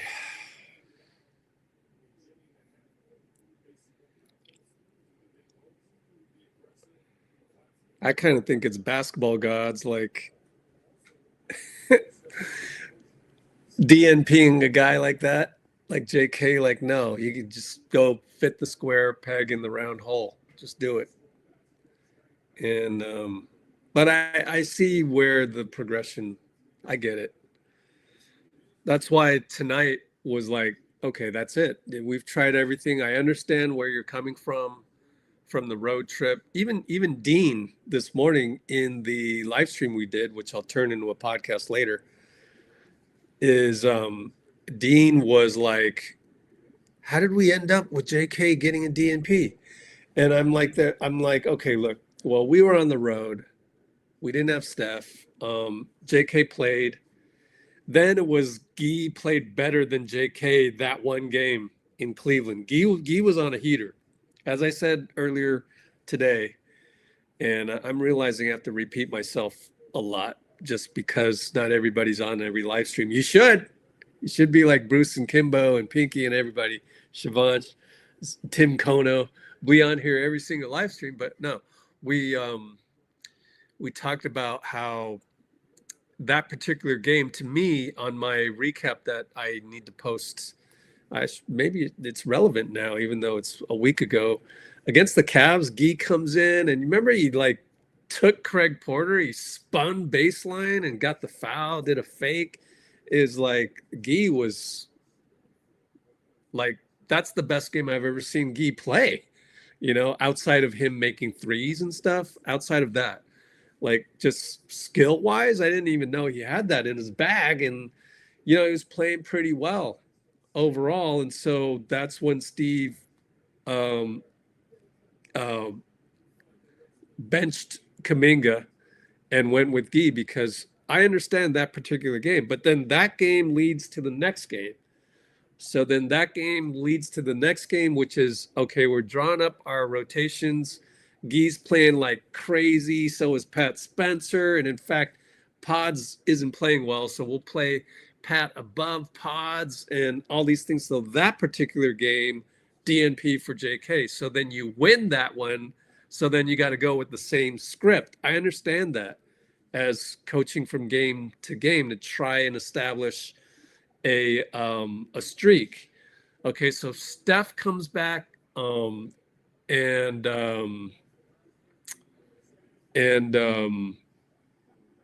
Draymond didn't come back for that. So Steph came back for the game the other night, and that's when you script in DNP for JK again, but you lose that game.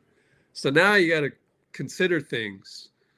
But I looked at, as I said this morning, I looked at the lineup and kind of like the rotations, and was like, where would JK be fit in this one? I see another DNP coming up because now you got to bring back Draymond. So that means there's even less shooting on the floor, which is the main reason why JK is not playing, is because he's not a threat from three, and he gets game plan against. So when he gets game plan against, then all of the Warriors strategies kind of go out the window. It's kind of like a playoff game where they've got like Sengun is covering Moody. Okay.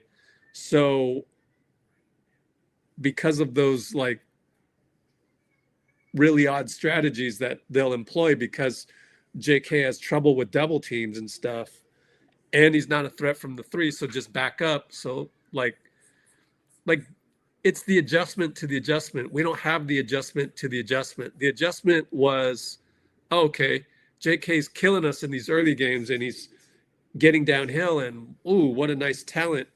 Okay, just back up and let him come into you. And there hasn't been an adjustment to that. And due to him being injured, we went with this, and then the young guys were winning a few games and playing well against Philly even, and then Cleveland and Chicago. So the DNP was for the game at home the other night against Minnesota.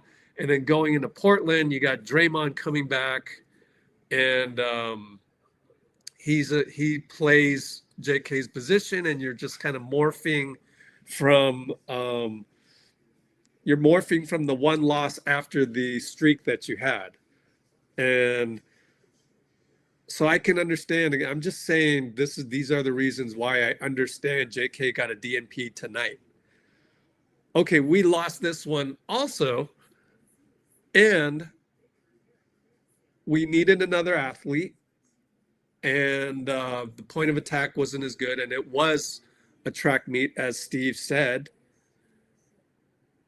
Good to have an athletic guy in a track meet. So now we go into the next game against Phoenix, who's got a lot of likes to run up and down as well. And I think it's time to play him. So that's why I can sit here and go, okay, you got to incorporate JK, whereas the last couple games I was like, I understand why you're not.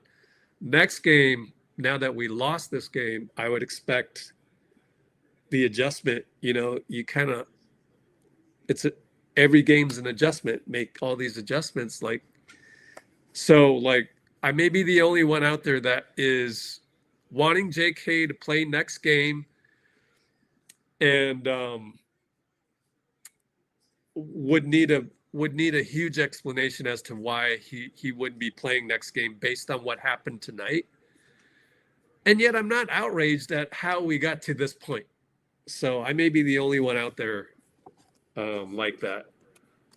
So that's my long-winded explanation of kind of what we talked about this morning on the previous live stream and going forward. So why I want JK to be incorporated next game while not actually being outraged at how we got here.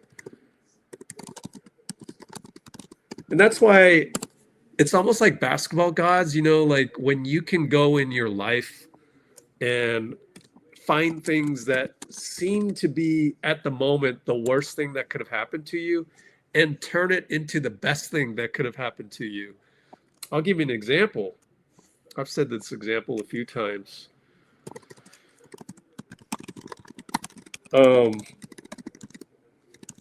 In life, you're going to see some shit is going to happen to you. And when you reach that point where you can look at everything that was shit happened to you, and you can look at that as, oh, I'm so glad that happened. That's when there's growth. That's when you can really get over losing, nothing bothers you. So one example for me was literally a week and a half ago. I go to Warriors practice. We're let in to after practice for the first time in like a month. We go in and there's Steph Curry. He's back. I'm filming. You'll love this, Bruce. There's Will Richard. He's shooting free throws. I pull out my other phone. I'm filming Will Richard. All of a sudden, guy on the Warriors PR staff, not Raymond, the guy who works for him, says, "Hey, Rich, I need to pull you aside here." Okay. I knew what was coming. I know. Like, you're not supposed to film more than little snippets. I know that, but I wanted extra ones just in case, just in case they didn't say anything. But he did say something. Pulls me aside and all that. And then you got like Kenzo walking by and all them people Joseph Dykes. They shoot video too, but they also only do snippets and stuff. And like he tells me, yeah, you can't be filming all of that. I know you've done that in the past, and that was your thing for 10 years since 2013. I'm the guy that has the video of Steph hitting 93 out of 100. Who doesn't want that? You got to tell me, as a fan, why would Adam Silver frown upon that when everybody loves that stuff? It's got 6 million views. That's bad? Like, I'm not making a fortune from that. It's like little drip income, like 10 cents a month, but it keeps going.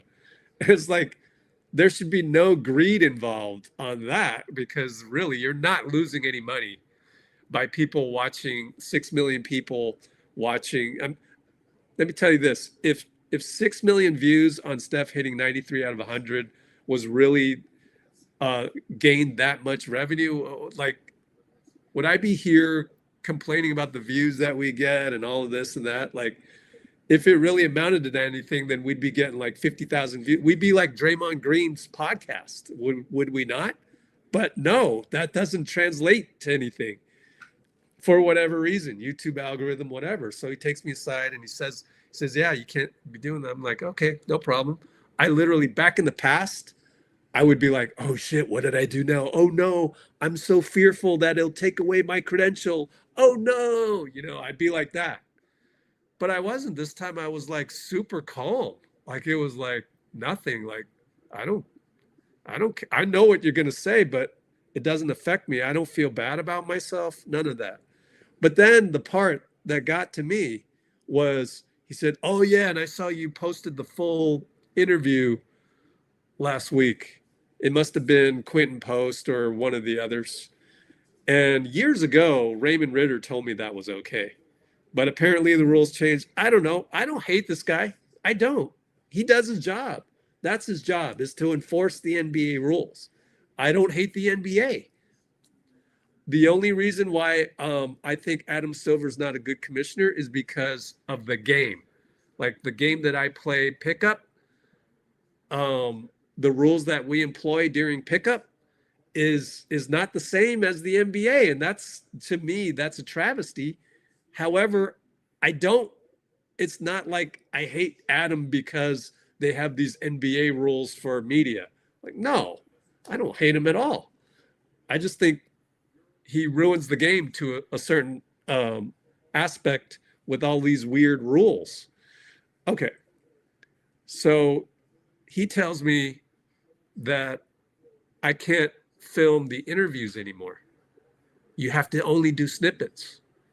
So Steve goes to the podium. We go to the podium, and I'm sitting there going, damn, I almost feel guilty filming Steve. I better not film the whole thing. At that point I was like, okay, you know what? I don't really need to come to practice anymore. Other than if I was going to interview Ron Adams or something like that. But that's a lot of favors asking.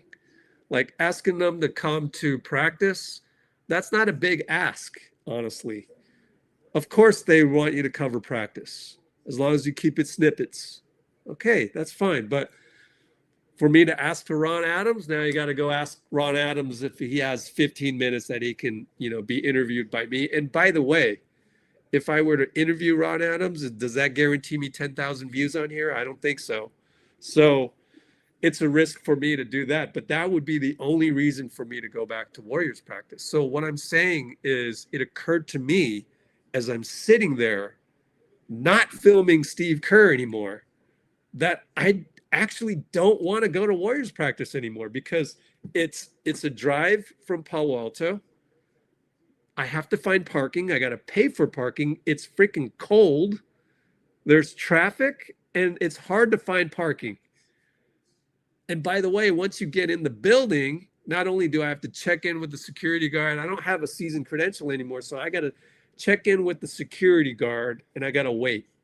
And then they've got to do all this stuff, security stuff, do your photo on the iPad. Okay, that's a hassle. Then you go in and then you wait. You wait. We joke about it all the time. Monty Poole taught me the phrase, hurry up and wait. That is the life of a journalist. Do I want to go to Chase Center and go through all that trouble, hurry up and wait, and then not be able to film anything more than a minute or two? How would that help the channel?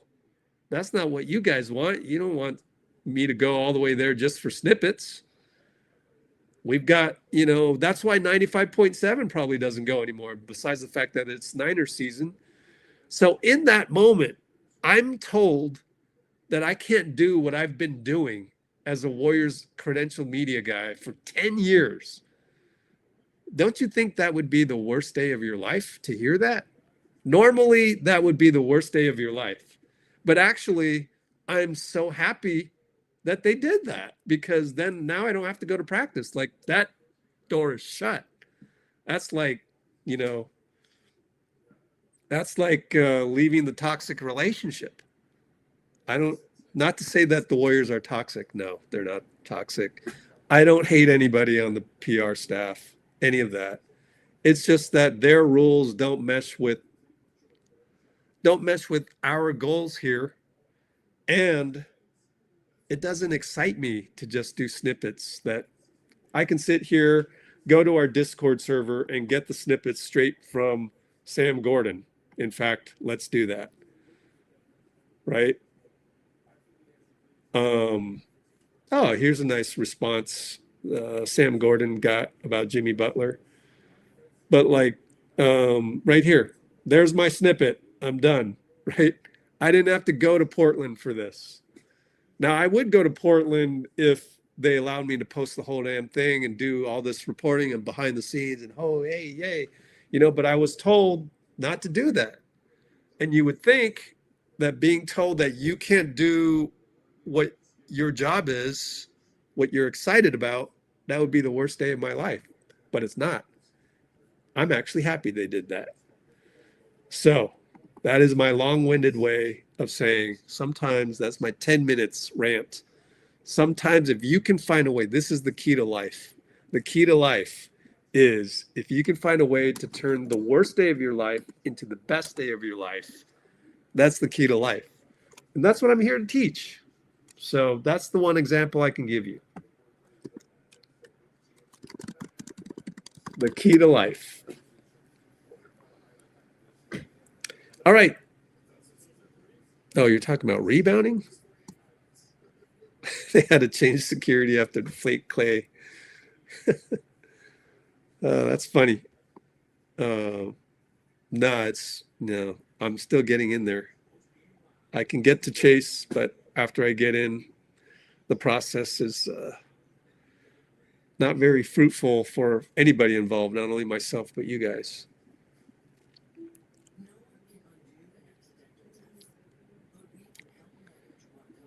Uh-oh, did you get it wrong?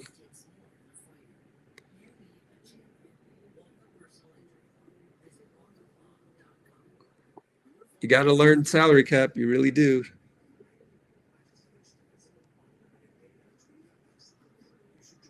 Oh boy, stick around. We'll do more and more salary cap stuff as the trade deadline approaches.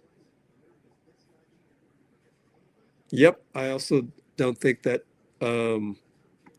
Steve has a lot of wings to choose from, although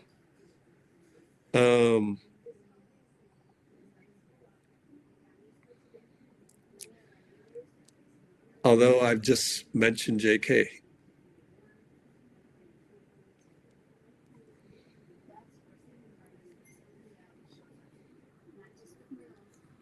Just play JK and that solves a lot of the you're playing too many guards. And yeah, JK was 8 for 32, not just 1 for 10, but 8 for 32.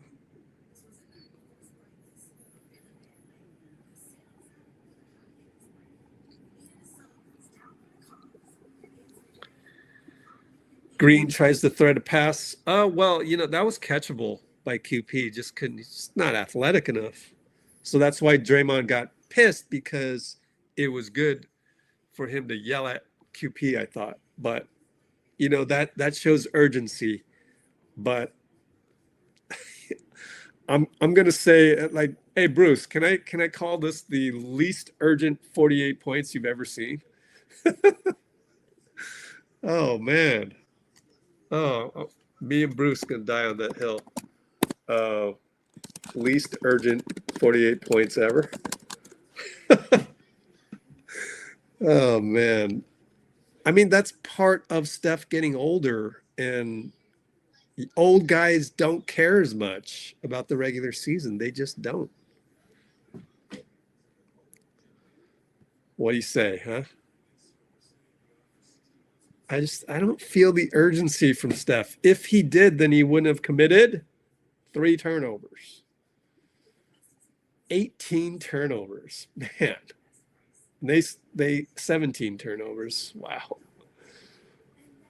We lost the turnover count yet again.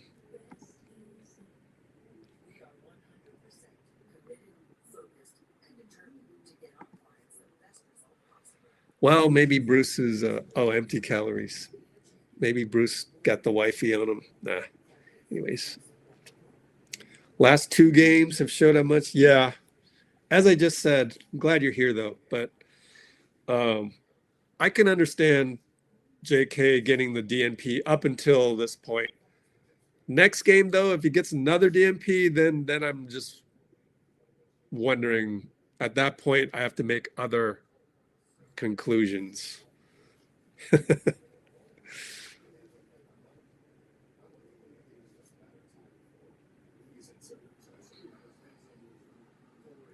Yeah, he did keep the Warriors in the game, though. Pinky, you're absolutely correct. Yep. See what happens after, half an hour, we kind of calm down. And kind of calm down, and man, I'm are we gonna have a letdown against Phoenix? I don't think so. They've got Devin Booker.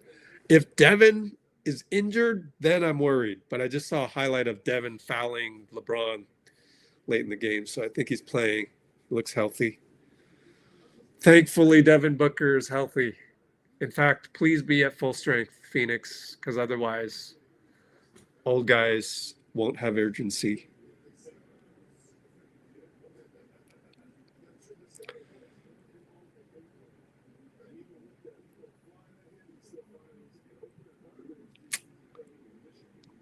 Jimmy needs to do more. Man, I kind of see an old man out there, though. That's the thing. I don't know that he can do more.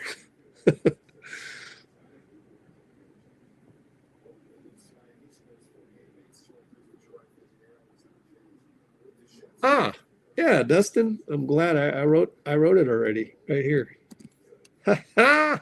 Love it. This is why. Boom. Hey, let's screenshot that. Yeah, let's reduce that a little bit so I can kind of see the article. But yeah, I love it when there's a question that I actually spent some time on. My last article, I realized I spent 3 hours on it,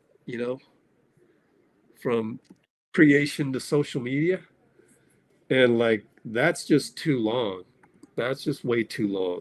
What was this? We heard about this already. We're going to take a look at the Draymond quote, or the quote regarding Draymond. But after I send myself the thing, and man, I forgot to send out screenshots during the games. So, sorry about that. Steve's got to do a better job. I got to do a better job. Basketball impotence, my friends, happens to old people. I think we're a little bit more in our random flow, and I think we need to be more particular with getting to some sets where we know we can get him the ball. That would be Jimmy, I think. And that's on me. It's also on our players to understand that when it goes, and that's on me, that means Sam Gordon is using AI to transcribe, and that's on me. It's also on, he did say that's on me, but like as a human transcriber would never double the words like that. That's why I always go edit my transcriptions to not have that. So, you know, it's at the end of the day, it's edited by a human, even though I do get AI to do the raw, the heavy lifting. It's also on our players to understand I can't call a play every time or don't want to. And so we have to find a way in collaboration as a staff players to make sure we're playing through Jimmy and getting the game under control. I mean, you saw it tonight. It was just a track meet. We heard this. And that team is way more athletic than we are. And they've beaten us all 3 times because we have not been able to control them in penetration and turnovers and all that stuff. So we've got to find a way to get the game under control. Oh, that's the last tweet from anybody who's out there. And only Sam Gordon and Nick Friedel are out there. So...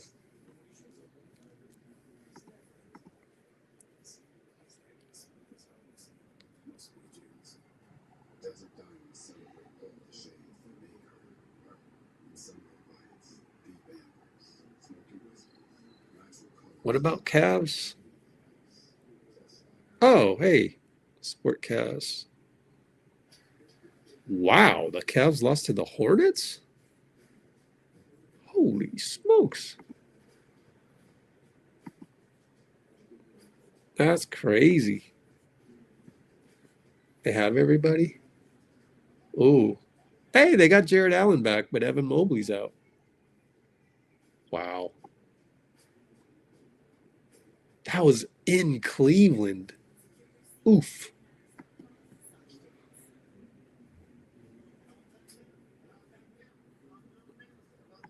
Oh, man, that didn't fit.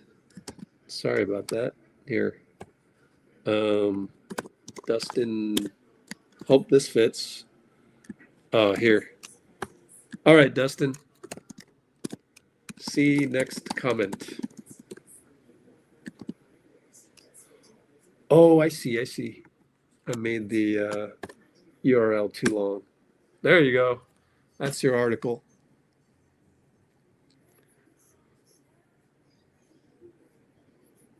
Oh, what's up with Will Richard? Well, I think he'll play next game. Hopefully he'll play next game. He's, yeah, just been out of the rotation since the young guys went on a mini streak in Cleveland, Chicago. So we'll see. Next game, I think it's time to go back to them.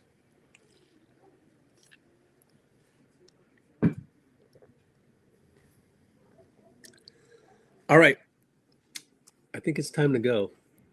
Yeah, let's call it a night. I guess we'll get some locker room content. I'm not sure. But got to call it a night because I got to get to Starbucks plus do a podcast or two. I guess we're going to do the recap. You guys want to do a recap? All right. Wow. That's amazing. Next live is the next game, which is lost my phone. Oh boy. Here's the phone. Check my calendar. Let's see. Oh wow, it's Thursday. We have 3 days off. Oh wow. Okay. We'll do one Tuesday. What day is 16th evening for something live stream.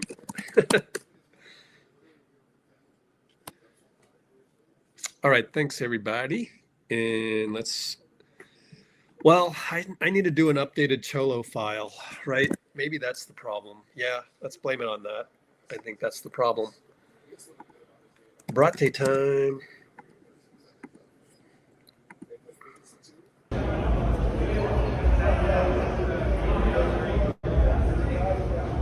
Go Spurs!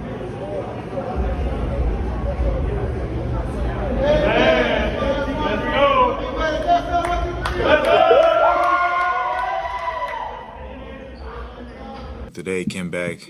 He came here today talking about how he got a new blicky. For the uninformed, what's a blicky? How you don't know about no blicky, man? You had a blicky? You told me you had a blicky growing up. Yeah. You was a shooter. A strap. Yeah, that's a blicky.